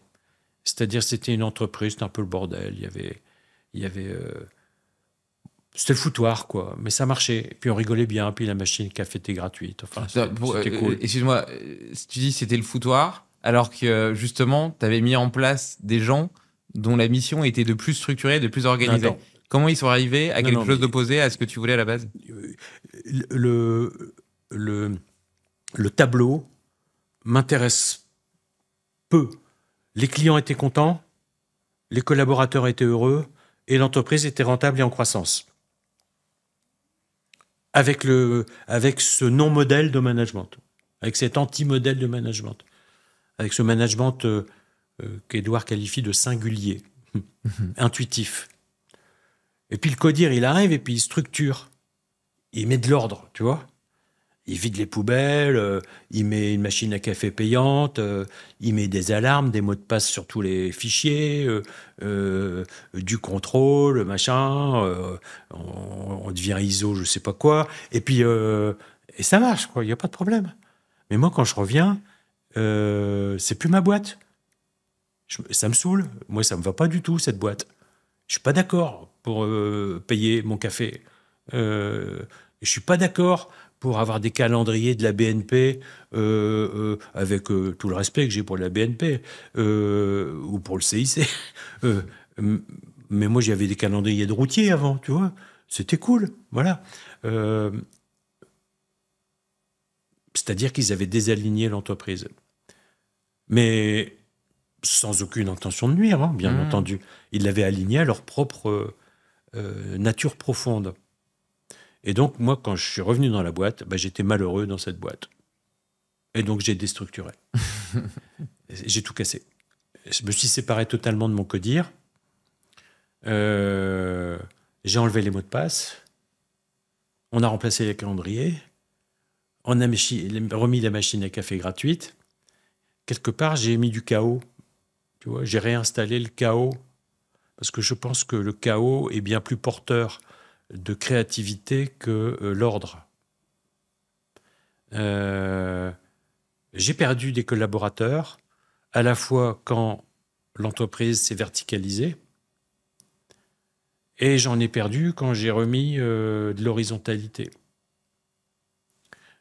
Parce qu'en fait, le mode de management n'a pas forcément une relation directe avec la performance économique de l'entreprise. Mais en termes de relations humaines dans l'entreprise, toutes les formes de management ne conviennent pas à tout le monde. Moi, j'ai des collaborateurs qui m'ont quitté parce qu'il y avait trop de liberté chez Clintex. Et ils sont allés dans des boîtes très politiques, très verticales, très contrôlantes, dans lesquelles ils ont fait des carrières extraordinaires. Je pense notamment à un collaborateur. À l'inverse, on a recruté des collaborateurs d'entreprises très verticales qui souffraient de ce cadre trop rigide et qui sont venus chez nous et qui se sont éclatés. Mais c'est un peu comme la méthode Montessori, tu sais. Nos 4 enfants étaient en école Montessori. Moi, je suis un fan de Montessori. D'ailleurs, je parle souvent de management montessorien dans notre pratique. Ça veut dire quoi, management montessorien ? Je reviens tout de suite. Nos 4 enfants sont allés en Montessori. Il y en a 3 qui ont très bien marché en Montessori, un qui n'a pas marché. Et lui, on l'a mis dans une école, à l'inverse, très rigide, très contrôlante, avec des uniformes, etc. Il y a passé les plus belles années de sa vie. Et pourtant, cet enfant-là, on l'aime pas moins que les autres. Et ça ne dit pas que Montessori ne marche pas. Ça ne dit pas que le management vertical ne marche pas non plus. Ça dit qu'en fait, il n'y a qu'une chose qui marche, c'est l'alignement. La résonance entre ce qu'on est soi et le management dans lequel on est. Donc, le complexe de supériorité de l'entreprise libérée, par exemple, est insupportable. Il n'y a pas à être prosélyte d'un système de management. Alors, que dit Maria Montessori ? Ça se résume assez facilement. Maria Montessori dit « Apprends-moi à faire seul ». Quand on a dit ça, on a tout dit. Elle dit aussi « Considère-moi ». Ce n'est pas parce que j'ai 3 ans que je ne mérite pas la considération. Elle dit « Laisse-moi apprendre par l'expérimentation. Et donc, accorde-moi le droit à l'erreur. » Elle dit « Donne-moi un cadre propice, c'est-à-dire te fous pas de ma gueule. J'ai besoin d'une jolie classe. » Et dans une classe Montessori, contrairement aux idées reçues de ceux qui ne connaissent rien en Montessori, dans une classe Montessori, on entend voler une mouche. Tout est rangé, tout est propre. Ah, il y a un cadre. Les enfants sont respectueux. C'est-à-dire que la liberté sans cadre, c'est l'anarchie. Je ne suis pas fan de l'anarchie, et encore moins dans une école, et encore moins dans une entreprise. Et encore moins dans une famille. Enfin, de manière globale, l'anarchie est quelque chose qui ne fonctionne pas. On peut se poser la question de savoir, est-ce que la nature se développe de façon anarchique ? Ce serait peut-être le seul exemple d'une anarchie qui fonctionne, parce qu'elle s'appuie sur des équilibres subtils dont on n'a pas encore compris d'ailleurs tous les mécanismes. Mais Montessori le management que nous avons pratiqué, j'ai fait cette analogie il y a quelques années, est très montessorienne. Parce que moi, apprendre à mes collaborateurs à se passer de moi, ça a toujours été mon bonheur total. Tu vois, être le spectateur de mon entreprise, ça, j'ai toujours aimé ça. Je pense pas que la nature s'épanouisse dans l'anarchie. Au contraire, je pense que le vivant émerge à la frontière entre l'ordre et le chaos. D'ailleurs, c'est les principes d'entropie, etc. On n'a pas le temps d'approfondir trop ce sujet-là, mais c'est un sujet qui m'intéresse beaucoup, et notamment les parallèles entre les lois universelles du vivant et la façon dont on peut les appliquer à nos sociétés. J'ai enregistré un très très bon épisode sur le sujet avec Michel Galliana, qui a été patron de Sony, mais qui est aussi un homme de science, qui s'est intéressé à la cosmologie, à la biologie, etc. Je te partagerai l'épisode, je pense qu'il t'intéressera beaucoup. Et je crois que d'ailleurs, tous les sujets sont holistiques. Oui. Tout est dans tout. Et c'est vrai qu'on a tendance à s'hyper spécialiser et à perdre cette capacité à réfléchir en arborescence, à faire des liens entre les différents éléments, à tomber un petit peu dans ce canard de Descartes qui a isolé chaque pièce les unes des autres en pensant que on peut se substituer à l'intelligence de la nature par la science, par la chimie, etc. Et puis on s'aperçoit qu'il y a beaucoup de limites à ce modèle. J'ai dîné par exemple hier avec Pierre Weil, qui est le fondateur de Bleu Blanc Cœur et qui fait une étude notamment en ce moment sur les tomates. Des tomates en aquaponie, à qui on donne pile la bonne quantité de nutriments, etc. Donc, elles ont vraiment l'environnement le plus optimisé possible pour leur santé, VS des tomates qui sont élevées en pleine terre.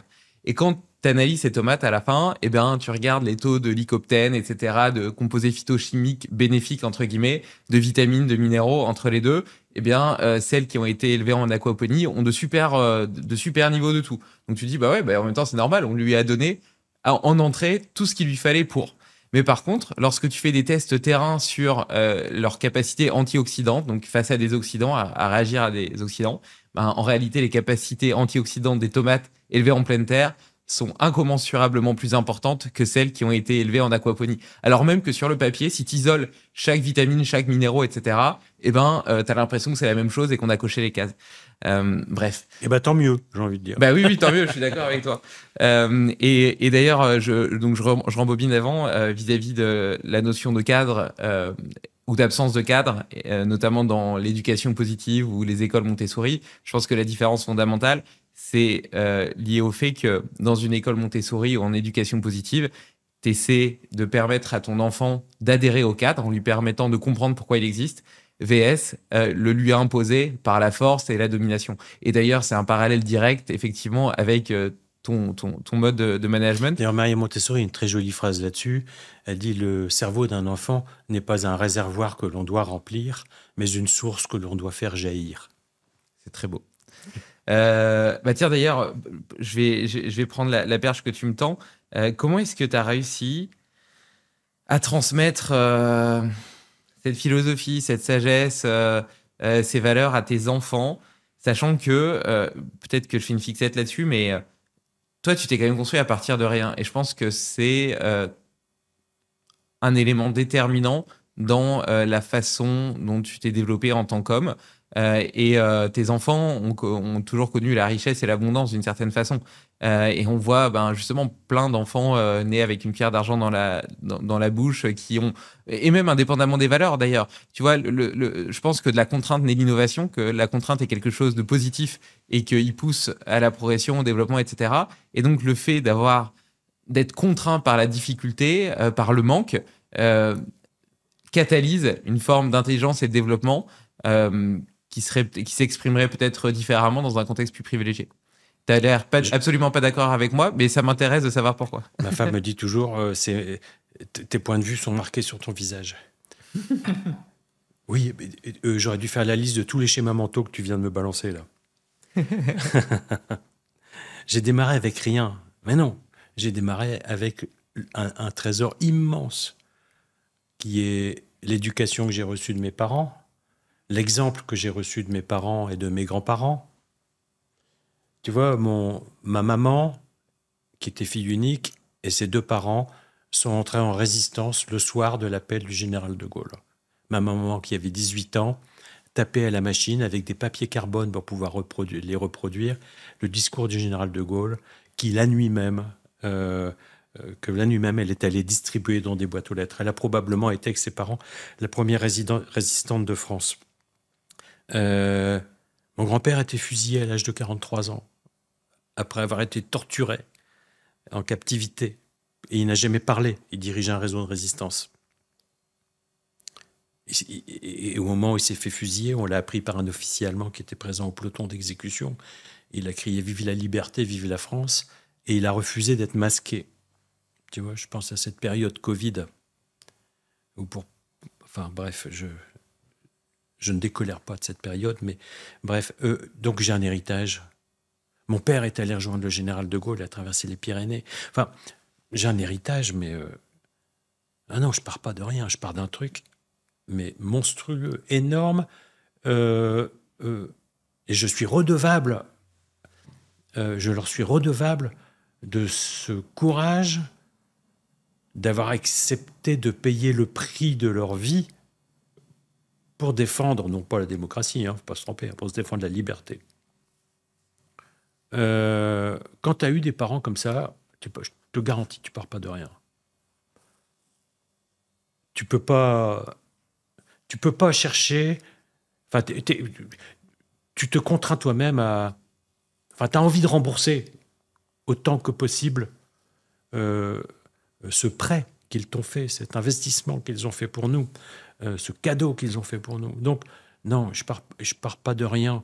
Et puis, l'éducation que j'ai reçue de mes parents dans mon parcours scolaire chaotique, où jamais je n'ai perdu leur confiance, jamais j'ai eu de reproches.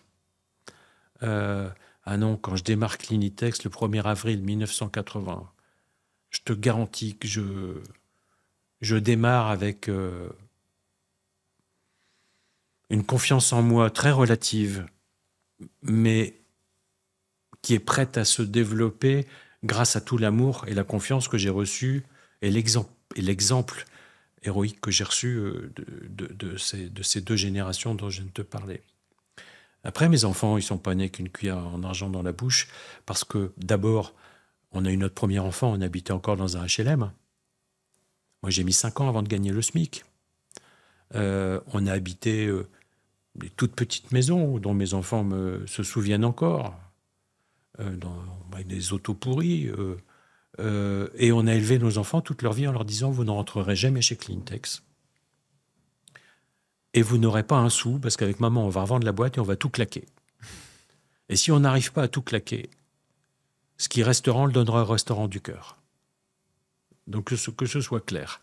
Et on était sincères. Grâce à ce discours, enfin qui n'était pas qu'un discours, grâce à cette volonté qu'on leur a exprimée, ils ont pu... ils étaient cerveau ouvert sur leur avenir. Il n'y avait pas de trajectoire prédestinée. Il fallait en leur disant ça, c'était...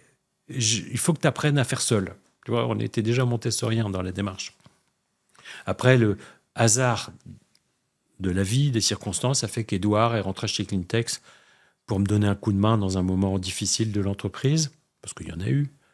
Et puis, on s'est tellement éclaté à bosser ensemble que finalement, il m'a fait une proposition de rachat quelques années plus tard. En tout cas, je reviens sur cette expression de naître avec une cuillère en argent dans la bouche.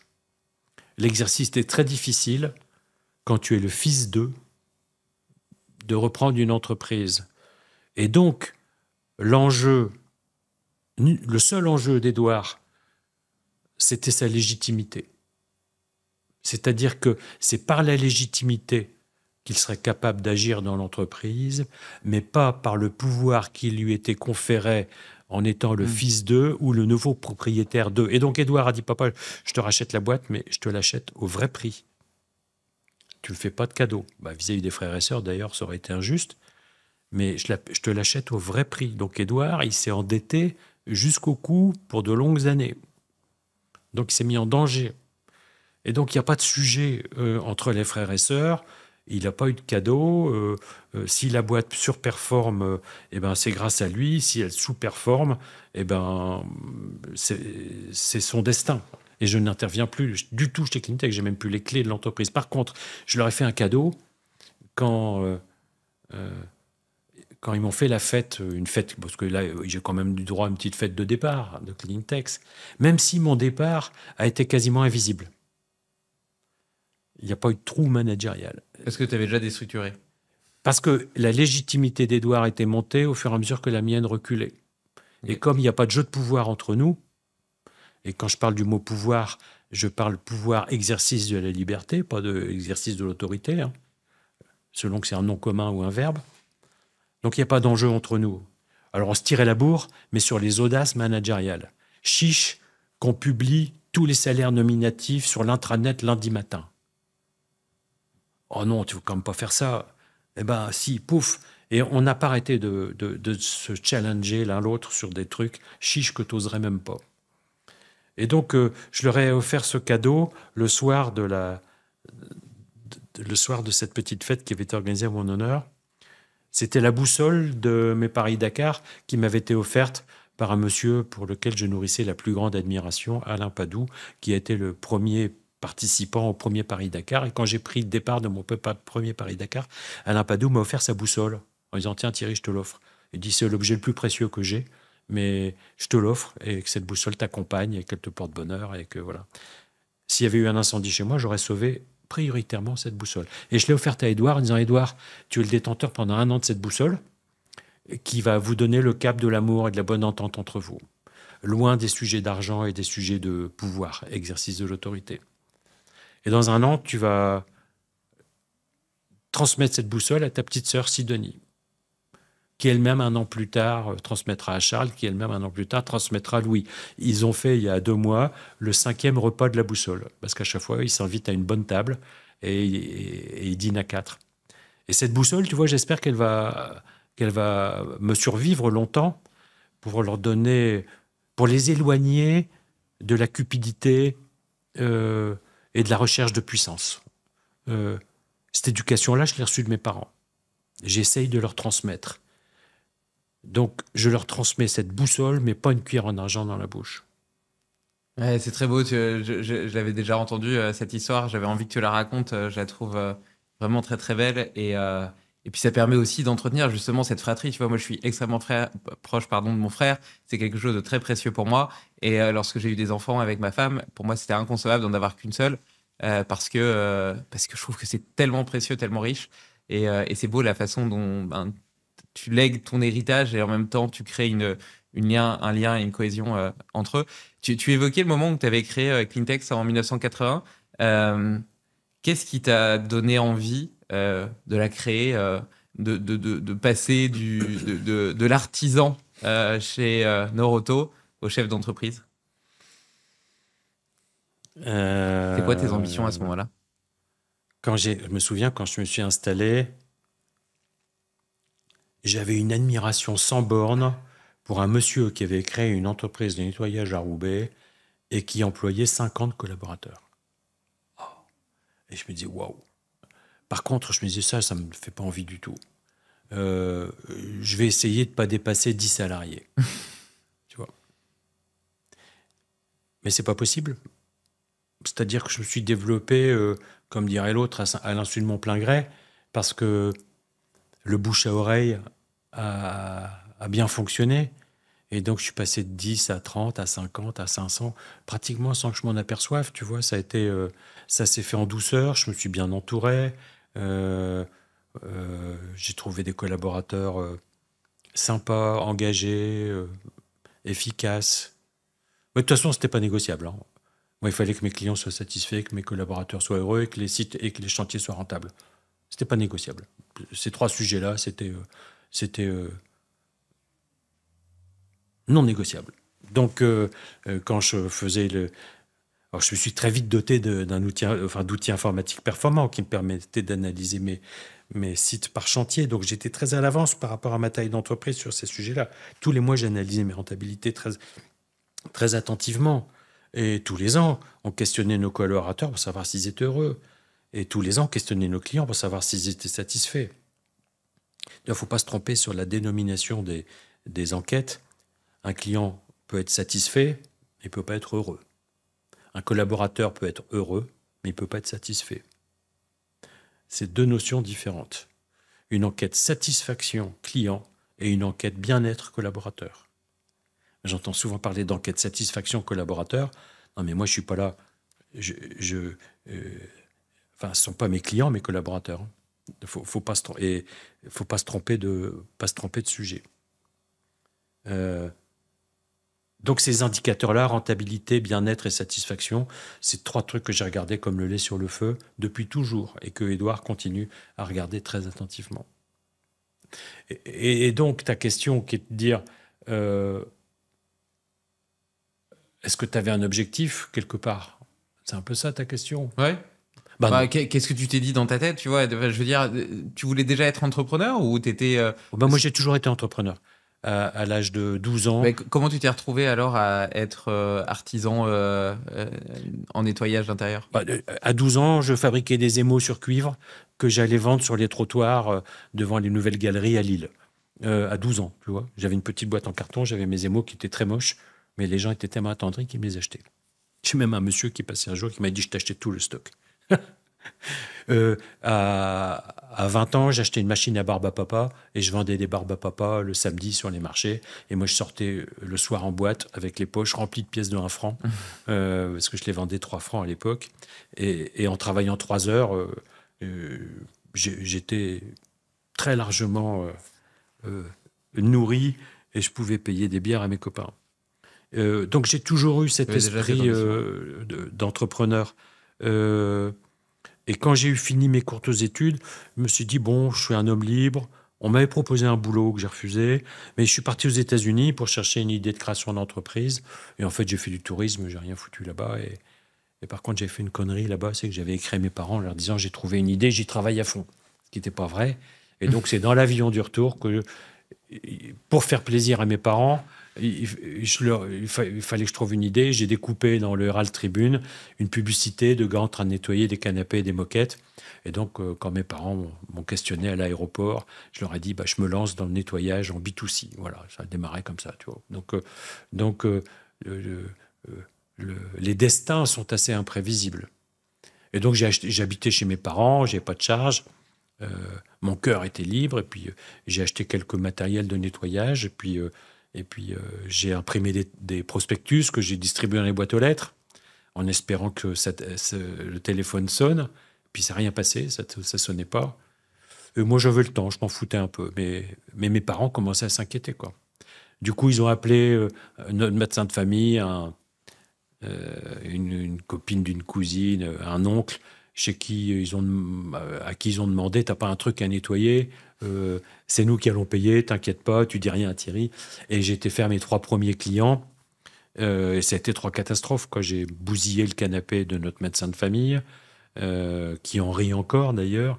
Et j'ai rétréci la moquette de mon oncle parce qu'elle était en laine et je l'avais trop humidifiée, donc je l'ai rétréci. Pareil, on a bien rigolé. Enfin, eux ont bien rigolé. Et puis ce troisième chantier, une moquette au 3e étage d'un immeuble chez qui j'ai fait un dégât des eaux sur 3 étages. Mais la locataire de cet appartement était charmante et je l'ai épousée. Voilà.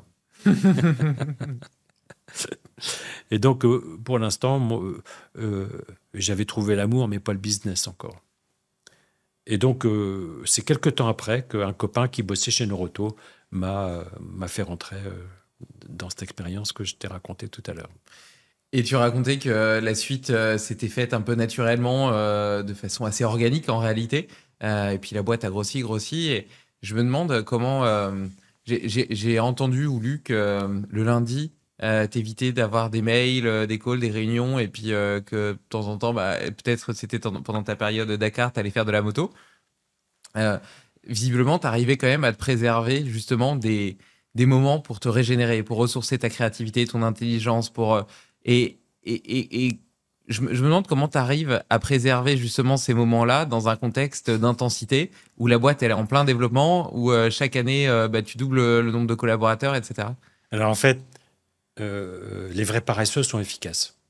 Parce qu'un vrai paresseux, il fait bien les choses tout de suite pour pas devoir les refaire une seconde fois.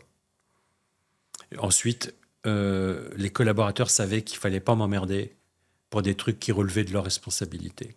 Donc pendant longtemps, j'ai eu une affiche derrière mon bureau, il était marqué si tu fais pas partie du problème, si tu fais pas partie de la solution, c'est peut-être que tu fais partie du problème. C'était un peu brutal, un peu violent, donc je l'ai pas gardée.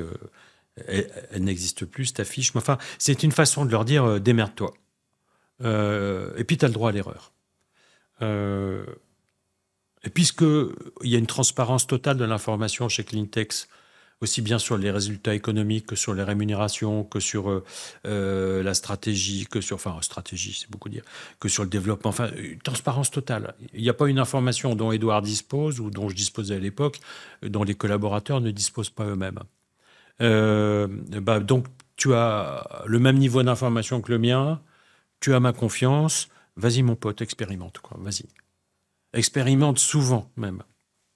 Par contre, la condition, si tu expérimentes souvent, c'est que tu t'engages à te tromper vite.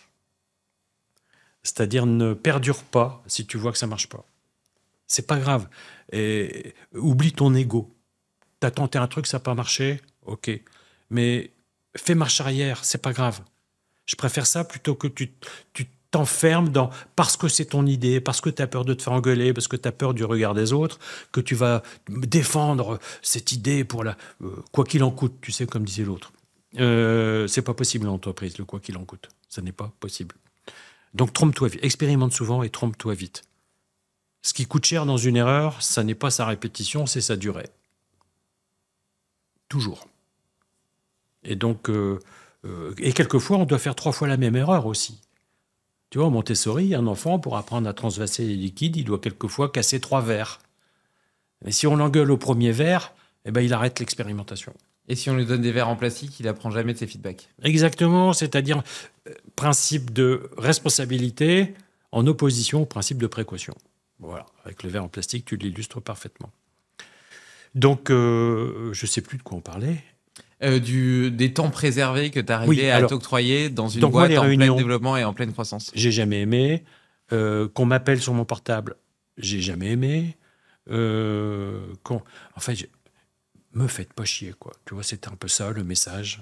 Démerdez-vous. Voilà. Et ça n'était pas, parce que tu vois, on pourrait dire pour me ressourcer, pour alimenter ma créativité, comme tu disais. Mais non, c'était pour rien branler. Moi, ne rien faire. Moi, arriver le matin avec un bureau vide, avec rien, avec zéro mail et rien dans ma journée, mais ça, c'était mon kiff absolu. De me dire, j'ai réussi à laisser faire de façon à ce que les choses puissent se faire. Tu vois ? Et qui ne veut pas dire ne rien faire non plus. Parce que quand j'avais des journées comme ça, moi, j'avais le temps, du coup, d'aller discuter avec les gens, d'aller boire un café. Tu vois, j'étais cool d'aller saluer un client, d'aller boire un coup chez un fournisseur. Édouard, j'ai lu ça récemment, ou j'ai entendu ça récemment dans un podcast, il disait moi, c'est pas compliqué, j'ai rarement plus de 2 mails par jour et j'ai 10 réunions par an. Voilà. C'est tout. Tu vois. Édouard, qui est le PDG actuel. Et très peu d'appels. Et pourtant, les 4000 collaborateurs de l'entreprise ont le numéro personnel de portable d'Édouard. Tu vois, 2 mails et très peu d'appels. Très peu. Donc, c'est possible. Mais en fait, quand tu fais confiance aux collaborateurs, ils tracent leur route. Et ils n'ont pas besoin qu'on... En fait, ils ont besoin qu'on leur dise qui ils servent, à quoi ils servent, mais ils n'ont pas besoin qu'on leur dise comment faire. Et aujourd'hui, la grande mode RH, c'est les fiches de fonction, les fiches de poste. À l'exception des postes qui nécessitent, je dirais, une technicité très pointue, où il faut vraiment décrire les choses et les process, on oublie le plus souvent de dire qui tu sers, à quoi tu sers. Et comment faire ? Démerde-toi. La mission. Tu vois, la mission. En fait, quand tu écris une fiche de fonction, tu crées des fonctionnaires. Quand tu écris une mission, tu crées des missionnaires. Et je t'assure que les missionnaires, c'est bien plus intéressant que les fonctionnaires, même s'il en faut c'est comme les soldats et les guerriers. Dans une armée, s'il y avait que des guerriers, ça marcherait pas. S'il y avait que des soldats, ça marcherait pas. Il faut des gens qui sont au front, puis des gens qui servent le front. Il faut les deux. Et dans une entreprise, c'est pareil. On ne peut pas avoir que des soldats ou que des guerriers. Il faut les deux. Mais par contre, interdire à des soldats de devenir des guerriers, ça, c'est dommage. Et puis, ce que je trouve assez évocateur dans ton parcours, dans ton histoire, c'est peut-être le fait de ne pas avoir un ego trop développé. Dans le sens où tu ne te sens pas forcément indispensable. Et tu sais, si tu écoutes un petit peu justement la philosophie américaine, un peu la Silicon Valley, etc., on peut distinguer deux types d'entrepreneurs. Les lifestyle entrepreneurs et les startup entrepreneurs. Les lifestyle entrepreneurs, c'est des gens pour qui voilà, la boîte, pour eux, c'est un facteur de liberté. Et donc, ils ont envie de ne pas avoir de patron, de vivre un petit peu leur vie. Et puis, en général, ils font des petites boîtes. Et puis, les startup entrepreneurs, ils veulent faire un trou dans l'univers, ils veulent changer le monde. Et eux, généralement, ils travaillent 100 heures par semaine parce que sinon, ils n'y arrivent pas. Et donc, le discours que tu entends, c'est que si tu ne travailles pas 100 heures par semaine, tu es forcément un lifestyle entrepreneur. Et peut-être que, enfin, moi, ma conviction, c'est peut-être que c'est un excès justement d'ego, de penser qu'ils sont tellement indispensables que s'ils veulent faire un trou dans l'univers, ils sont obligés de travailler ces 100 heures par semaine. Et je parlais de régénération de la créativité, etc., parce que je suis convaincu que, eh bien, tu vois, un petit peu comme tout à l'heure où je disais que pour être bienveillant, moi, je sais que j'ai besoin d'avoir suffisamment dormi, d'avoir fait du sport, d'avoir eu des moments où mon esprit peut vagabonder, etc., parce que si je suis sur le fil du rasoir, je pourrais jamais être au maximum de mon intelligence, on passe nos journées à recevoir beaucoup d'informations, des podcasts qu'on écoute, des discussions qu'on a, des réflexions, des problèmes qu'on doit résoudre, des lectures, etc. Et cette information, un peu comme la nourriture, elle doit être métabolisée, elle doit être digérée. Et pendant ces temps off où justement je vais marcher, je vais courir, mon cerveau il va faire des liens, il va les mettre en perspective et il va me donner des idées créatives qui vont m'aider à résoudre de façon beaucoup plus intelligente les problèmes. Je vais être un père plus patient avec mes enfants. Je disais que j'avais envie, j'aime bien cette idée d'éducation bienveillante où j'essaie de donner du sens au cadre que je donne à mes filles plutôt que de le leur imposer par la force et la violence. Pour être capable de ça, avoir suffisamment de créativité, de patience et de contrôle de moi-même, eh bien, il faut que je sois suffisamment bien équilibré sur mon plan émotionnel. Sinon, en fait, naturellement, je vais m'énerver et ça m'arrive de m'énerver. Et après, je vais m'excuser auprès de mes filles et on en discute, tu vois. Donc, je suis pas en train de dire que je suis un père parfait, etc. Mais je pense que ce soit pour être un bon entrepreneur, un bon chef d'entreprise ou un bon père, etc., tu as besoin d'avoir une vie qui est globalement relativement équilibrée. Et je trouve que c'est chouette d'avoir quelqu'un qui montre que tu peux ne pas travailler 100 heures par semaine et malgré tout avoir une boîte de 4000 collaborateurs. Moi, j'ai souvent dit à des collaborateurs qui travaillaient trop, mon inquiétude. Tu vois, les collaborateurs qui venaient bosser le samedi, qui arrivaient le matin à 7h30, qui repartaient à 21h, j'ai déclenché le débat. Alors après, il ne faut pas faire d'entrisme non plus dans la vie privée des gens, parce que tu as des gens qui s'emmerdent chez eux. Tu as des gens qui ont des couples qui ne fonctionnent pas. Tu as des gens... Et donc, qui sont plus heureux, quelque part, d'être présents dans l'entreprise que d'être présents chez eux. Donc, il faut trouver la juste mesure de ça et pas les empêcher non plus de s'évader dans l'entreprise. Donc, il faut trouver le juste équilibre. Il n'y a pas de vérité absolue. Mais pour moi, les gros bosseurs, j'ai aucun jugement, mais ce n'est pas ma bande, ce n'est pas ma famille. Après, moi, tu vois, pour être honnête, tu parlais tout à l'heure de travail d'appétence. Moi, je suis tellement passionné par ce que je fais que j'ai tendance à beaucoup travailler, mais j'ai pas l'impression de travailler parce que puis en plus, j'ai un travail qui est tellement polymorphe, tu vois, entre les podcasts, les rencontres que je fais, les lectures que j'ai, qui servent aussi quelque part mon travail de façon globale, mon travail d'entrepreneur, etc. Enfin, au final, c'est tellement varié que.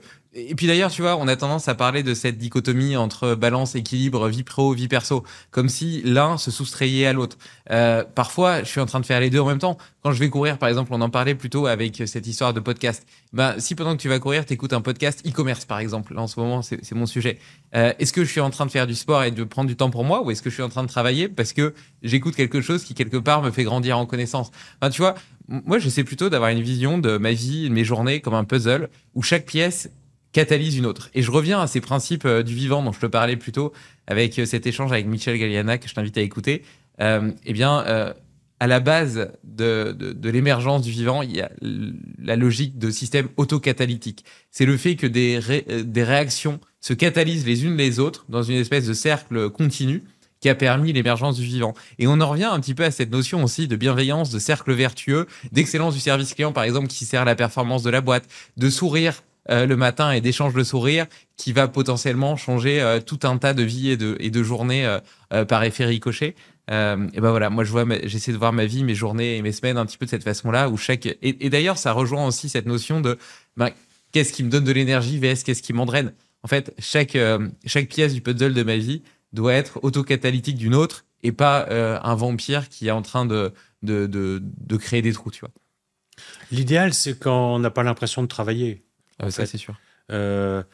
Et je me souviens d'une annonce qu'on avait fait paraître il y a quelques années sur un poste où on ne trouvait pas de candidat en informatique. Et on a mis une annonce classique sur recherche codeur informatique, je sais pas quoi, enfin, rémunération motivante, tu vois, le truc, les arguments à la con, 0 candidature. Et du coup, l'équipe RH a changé son fusil d'épaule. Et puis, le titre de l'annonce, c'était recherche code informatique, mais si tu n'as pas envie de travailler, viens chez Clintex. Et là, tu as reçu des centaines de candidatures. 97, pour être précis. Tu vois, c'est-à-dire, on disait pas, tu vas rien foutre. On disait, tu vas pas avoir l'impression de travailler.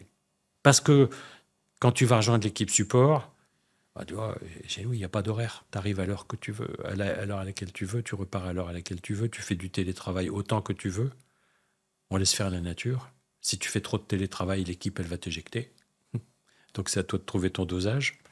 La machine à café est gratuite et puis les calendriers sont sympas, quoi. Et d'ailleurs, ça me permet de recouper avec cette transparence radicale.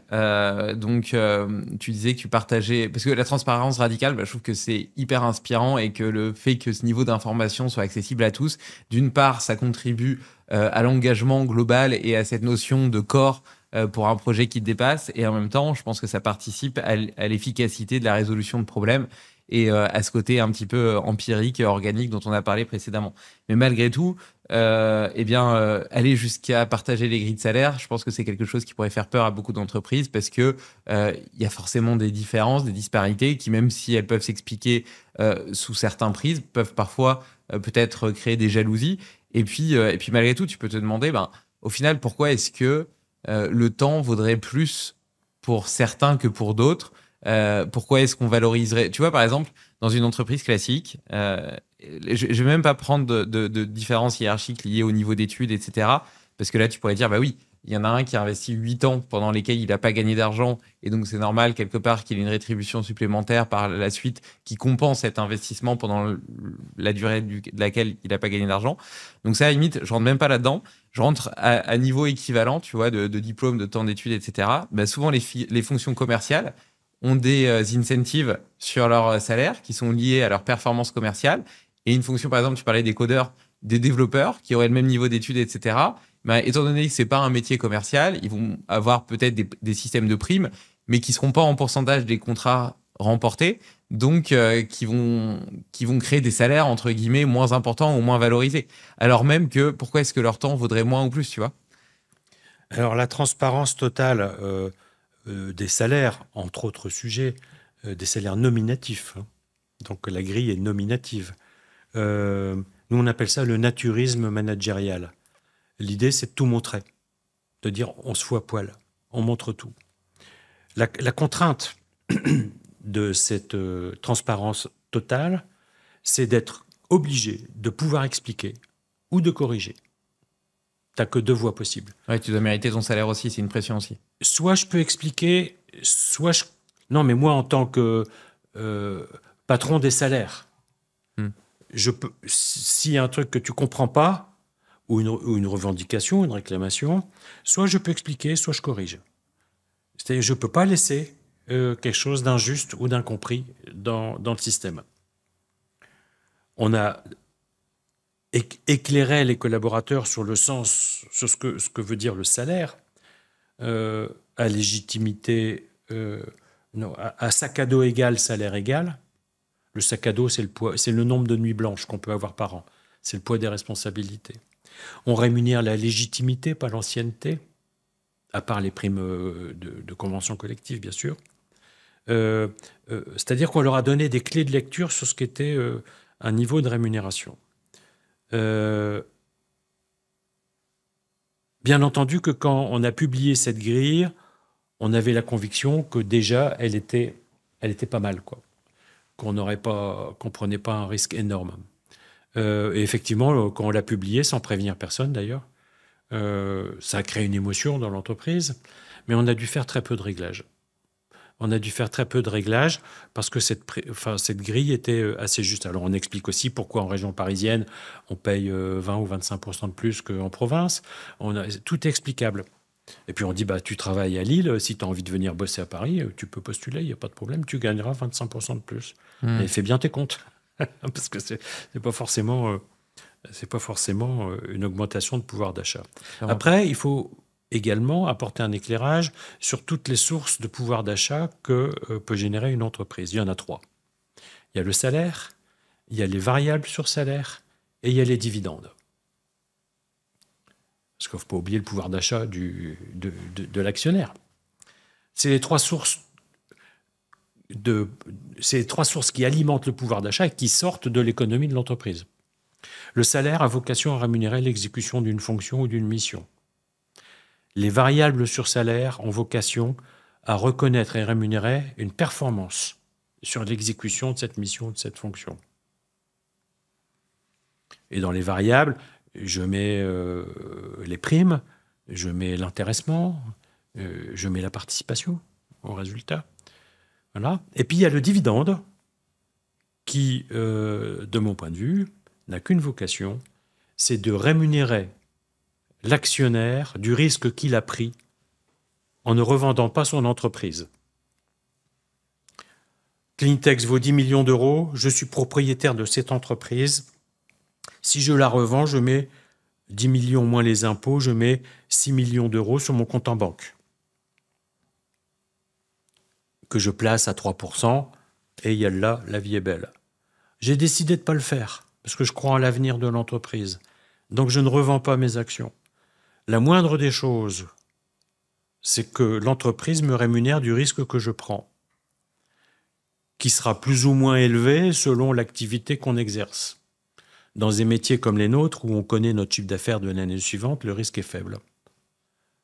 Pour autant, compte tenu de l'instabilité politique dans laquelle on se trouve, où on ne sait pas le mois prochain quelles vont être les nouvelles mesures sur l'évolution des charges sociales et des contraintes, eux-mêmes ne le savent pas, le risque est plutôt en tendance d'augmentation, mais dans des métiers industriels où le point mort est très élevé, le risque est très élevé. Quand la machine tourne à 100%, c'est des machines à cash, mais quand ça ne marche pas, ce sont des gouffres financiers. Donc risque élevé, donc marge élevée. Rémunération élevée donc de l'actionnaire quand c'est possible. Donc il ne faut pas confondre les 3 sujets. L'actionnaire, il prend un risque, le salarié, il travaille, et s'il travaille bien, il a des systèmes de partage. Enfin, s'il travaille bien. Si le travail qu'il fournit produit de la performance. Parce que quelquefois, on peut travailler bien sans que ça produise de performance. Ça peut arriver. Donc, il faut bien expliquer aux collaborateurs ça. Et puis, on a mis en place chez Cleantex une règle de distribution de dividendes qui est connue de tout le monde. C'est-à-dire que là aussi, il y a de la transparence. On applique un pourcentage tous les ans sur la valeur de l'entreprise qui va représenter le montant des dividendes. Et tu m'avais dit récemment, les collaborateurs pouvaient même choisir leur propre salaire ? Alors, c'est une expérimentation qui a débuté il y a 2 ans, où on s'est dit, tiens, mais qui mieux que le salarié lui-même sait quel salaire il peut envisager pour l'année suivante. Bien entendu, comme il a à disposition la parfaite information de toutes les rémunérations de ses collègues et de tous les collaborateurs de l'entreprise, parce qu'il a la convention collective, parce qu'il a accès sur les réseaux sociaux au salaire moyen de chaque métier, où on arrive à trouver beaucoup d'informations, il doit être capable d'estimer sa propre rémunération de l'année suivante.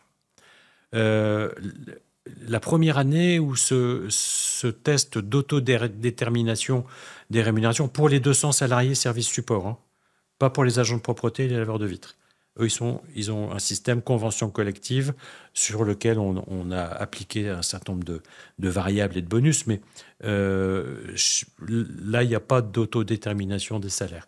Et il y a des évolutions possibles. On a une agente de propreté qui, aujourd'hui, est directrice de notre agence de Lyon, tu vois. Donc, il y a des passerelles montantes qui existent. Mais pour les 200 services support, le collaborateur, en fait, rédige une explication sur sa demande d'augmentation. Il dit, tiens, l'année prochaine, je pense que je mérite 300 € d'augmentation par mois.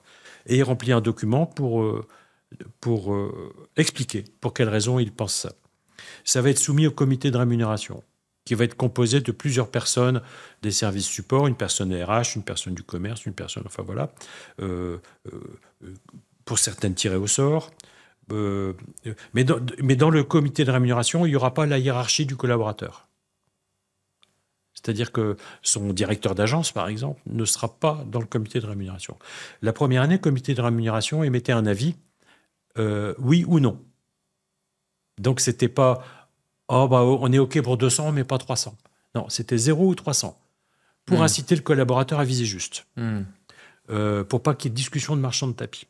Et donc, le comité de rémunération avait le pouvoir de décider oui ou non, selon que la motivation était bien construite ou pas.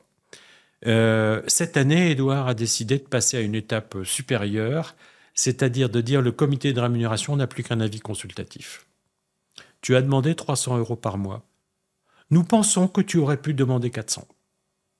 Ou nous pensons que compte tenu de l'augmentation dont tu as déjà bénéficié l'année dernière, cette année, il n'est pas raisonnable, enfin, il ne porte pas de jugement, mais nous pensons que nous émettons un avis défavorable.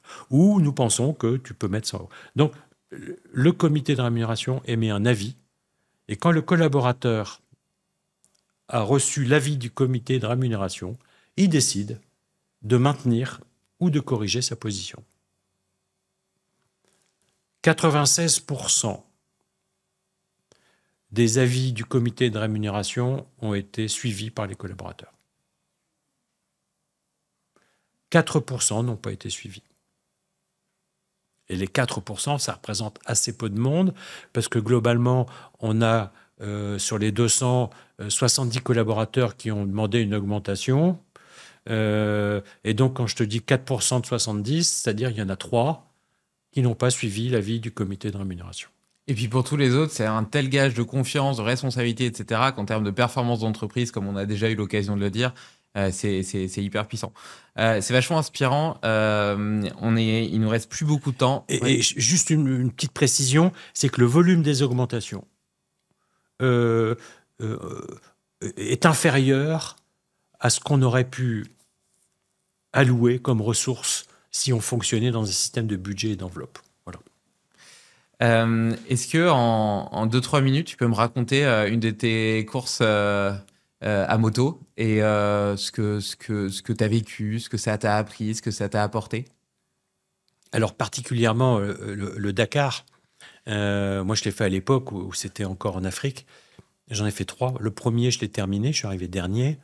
J'ai terminé. Deuxième, je me suis accidenté assez gravement en Mauritanie. Et le troisième, j'ai eu une panne moteur à quelques jours de l'arrivée, mais qui était la bienvenue parce que j'étais au bout de ma vie. Je n'aurais pas réussi à faire les 3 derniers jours.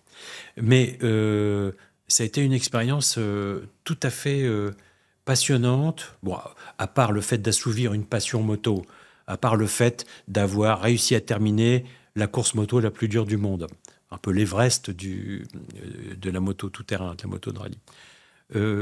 J'ai tiré des enseignements intéressants sur la vie de tous les jours. D'abord, tous les experts, entre guillemets, qui m'avaient déjà vu faire de la moto, m'avaient déconseillé de faire le Dakar. T'as pas le niveau, t'es pas assez musclé, t'es pas assez fort, t'as 4 enfants en bas âge, c'est trop loin, c'est trop cher, et puis surtout, t'y arriveras pas, il faut un gros mental, etc. Ok, j'ai entendu l'avis des experts. Et cette idée me travaillait pendant plusieurs années. Puis un jour, je m'inscris quand même. Le premier truc qui s'est passé, on a une bande de copains avec qui on pratique la moto, on s'appelait les blaireaux. Et on était une vingtaine. Le premier truc qu'ont fait mes copains, d'abord, c'est de se dire, mais il est fou. Il est fou, puis qui s'est inscrit sur le Dakar, tu te rends compte? Un grand malade. Ils se sont cotisés pour me payer ma moto. Je crois en toi. Premier enseignement, c'est, je crois en toi, c'est surtout, de mon point de vue, le projet n'emmène pas, l'action emmène. Tu sais, tu projettes de signer un gros contrat, tu projettes d'investir dans un matériel, tout le monde s'en tape. Et surtout, si tout le monde se dit non, il ne faut pas le faire, on n'y va pas, donc c'est zappé. Mais si un jour tu le fais quand même, alors là, tout le monde se dit waouh, on ne peut pas le laisser tomber, il faut qu'il réussisse. Parce que s'il réussit, ce sera notre réussite aussi. Deuxième enseignement que j'ai tiré de ça, c'est que quand on prend une grande décision dans la vie, manquer d'humilité, ce serait la prendre sans prendre l'avis des experts. Par contre, laisser guider nos vies par les experts, c'est être sûr de rater tous les grands moments de nos vies. Parce que les experts sont des spécialistes de l'analyse du risque. Et nous, entrepreneurs, ou humains, on pourrait dire de façon plus générale, en principe, nous sommes des spécialistes de la prise de risque. Et donc, le fait que les experts m'aient alerté sur le risque a augmenté mon sérieux dans la préparation de cette course. On m'avait dit, t'es pas assez costaud. J'ai fait de la muscu pendant 4 mois. On m'a dit, t'as pas le mental. Je me suis fait accompagner. Enfin, j'ai été chercher tous les trucs sur lesquels on m'avait alerté et je me suis armé. Je suis arrivé le dernier. Hein. Et le troisième truc, c'est de ne pas douter. Figure-toi que j'ai tiré 10 collaborateurs au sort chez Clinitex. C'était le Dakar 2000. On partait de Dakar et on arrivait au Caire. Tu vois, Dakar, le Caire. On a traversé 8 pays africains. J'ai tiré au sort 10 collaborateurs d'entreprise à qui j'ai payé 5 jours d'hôtel all-inclusive au Caire pour qu'ils soient présents sur ma ligne d'arrivée quand j'arriverai. 2 mois avant de partir. Il faut être taré, quoi. Il y a 60% d'abandon. Et parmi les abandons, c'est des mecs comme moi qui abandonnent les premiers. Donc la probabilité que j'arrive était de 5% ou de 10%, à peine. Et moi, j'invite 10 collaborateurs d'entreprise en disant, c'est pour moi, vous serez sur une ligne d'arrivée pour m'accueillir. Il faut être taré, quoi. C'est-à-dire, je ne doutais pas. J'étais encore doté de cette qualité qu'on fait perdre à nos enfants dès l'âge de 3 ans en leur disant, il faut porter un masque à l'école, sinon tu vas tuer tes grands-parents. Tu vois, la folie humaine. J'étais encore doté de cette qualité qui s'appelle l'insouciance. La naïveté. Et l'insouciance, pour moi, est le prérequis, tu vois, j'aime bien ce mot-là, prérequis, le prérequis de la créativité, quoi, et de l'audace. Je partage pas mal ça. Écoute, on arrive au bout. Je te remercie pour ton temps, pour tous ces partages. C'était extrêmement riche. Je te propose de clôturer par un petit takeaway. S'il y a 2-3 key points, 2-3 choses de notre échange ou même d'autres idées que tu peux avoir, que tu voudrais offrir à nos auditeurs, qui pourraient emporter avec eux et puis peut-être appliquer directement dans leur quotidien, dans leur vie, ce qui pourrait participer à améliorer leur bonheur, leur performance. Je vais te décevoir. Ouais, déçois-moi. C'est plutôt nos auditeurs que tu vas décevoir. Démerdez-vous. Ok, donc ça fait le premier. Allez, trouve-moi 2 autres. Non, mais c'est-à-dire que j'ai pas l'habitude de prendre la main. Et quand je fais des conférences ou que j'interviens ou que je témoigne, je donne pas de conseils. Je donne pas de conseils. Qui serais-je pour donner des conseils à qui que ce soit? Chacun sa vie, chacun son histoire, chacun. Donc, j'ai pas de soft skills, c'est ça. J'ai pas de phrase choc à transmettre, même si je vous en ai déjà livré un certain nombre pendant l'entretien. Je pense. Mais non, j'ai beaucoup de mal à... c'est pas la première fois, je pourrais me préparer un truc, mais j'ai beaucoup de mal à dire tiens, ta vie sera meilleure si tu fais comme ci ou comme ça. Non, démerde-toi. Je suis sûr que tu peux y arriver, sans moi. Bah écoute, c'était hyper riche, j'ai adoré notre échange, ça m'a aussi beaucoup nourri et servi personnellement, donc un grand merci Thierry pour tous ces partages, pour ton authenticité aussi, ton humilité, ta considération, c'était très très précieux, vraiment. Merci à toi.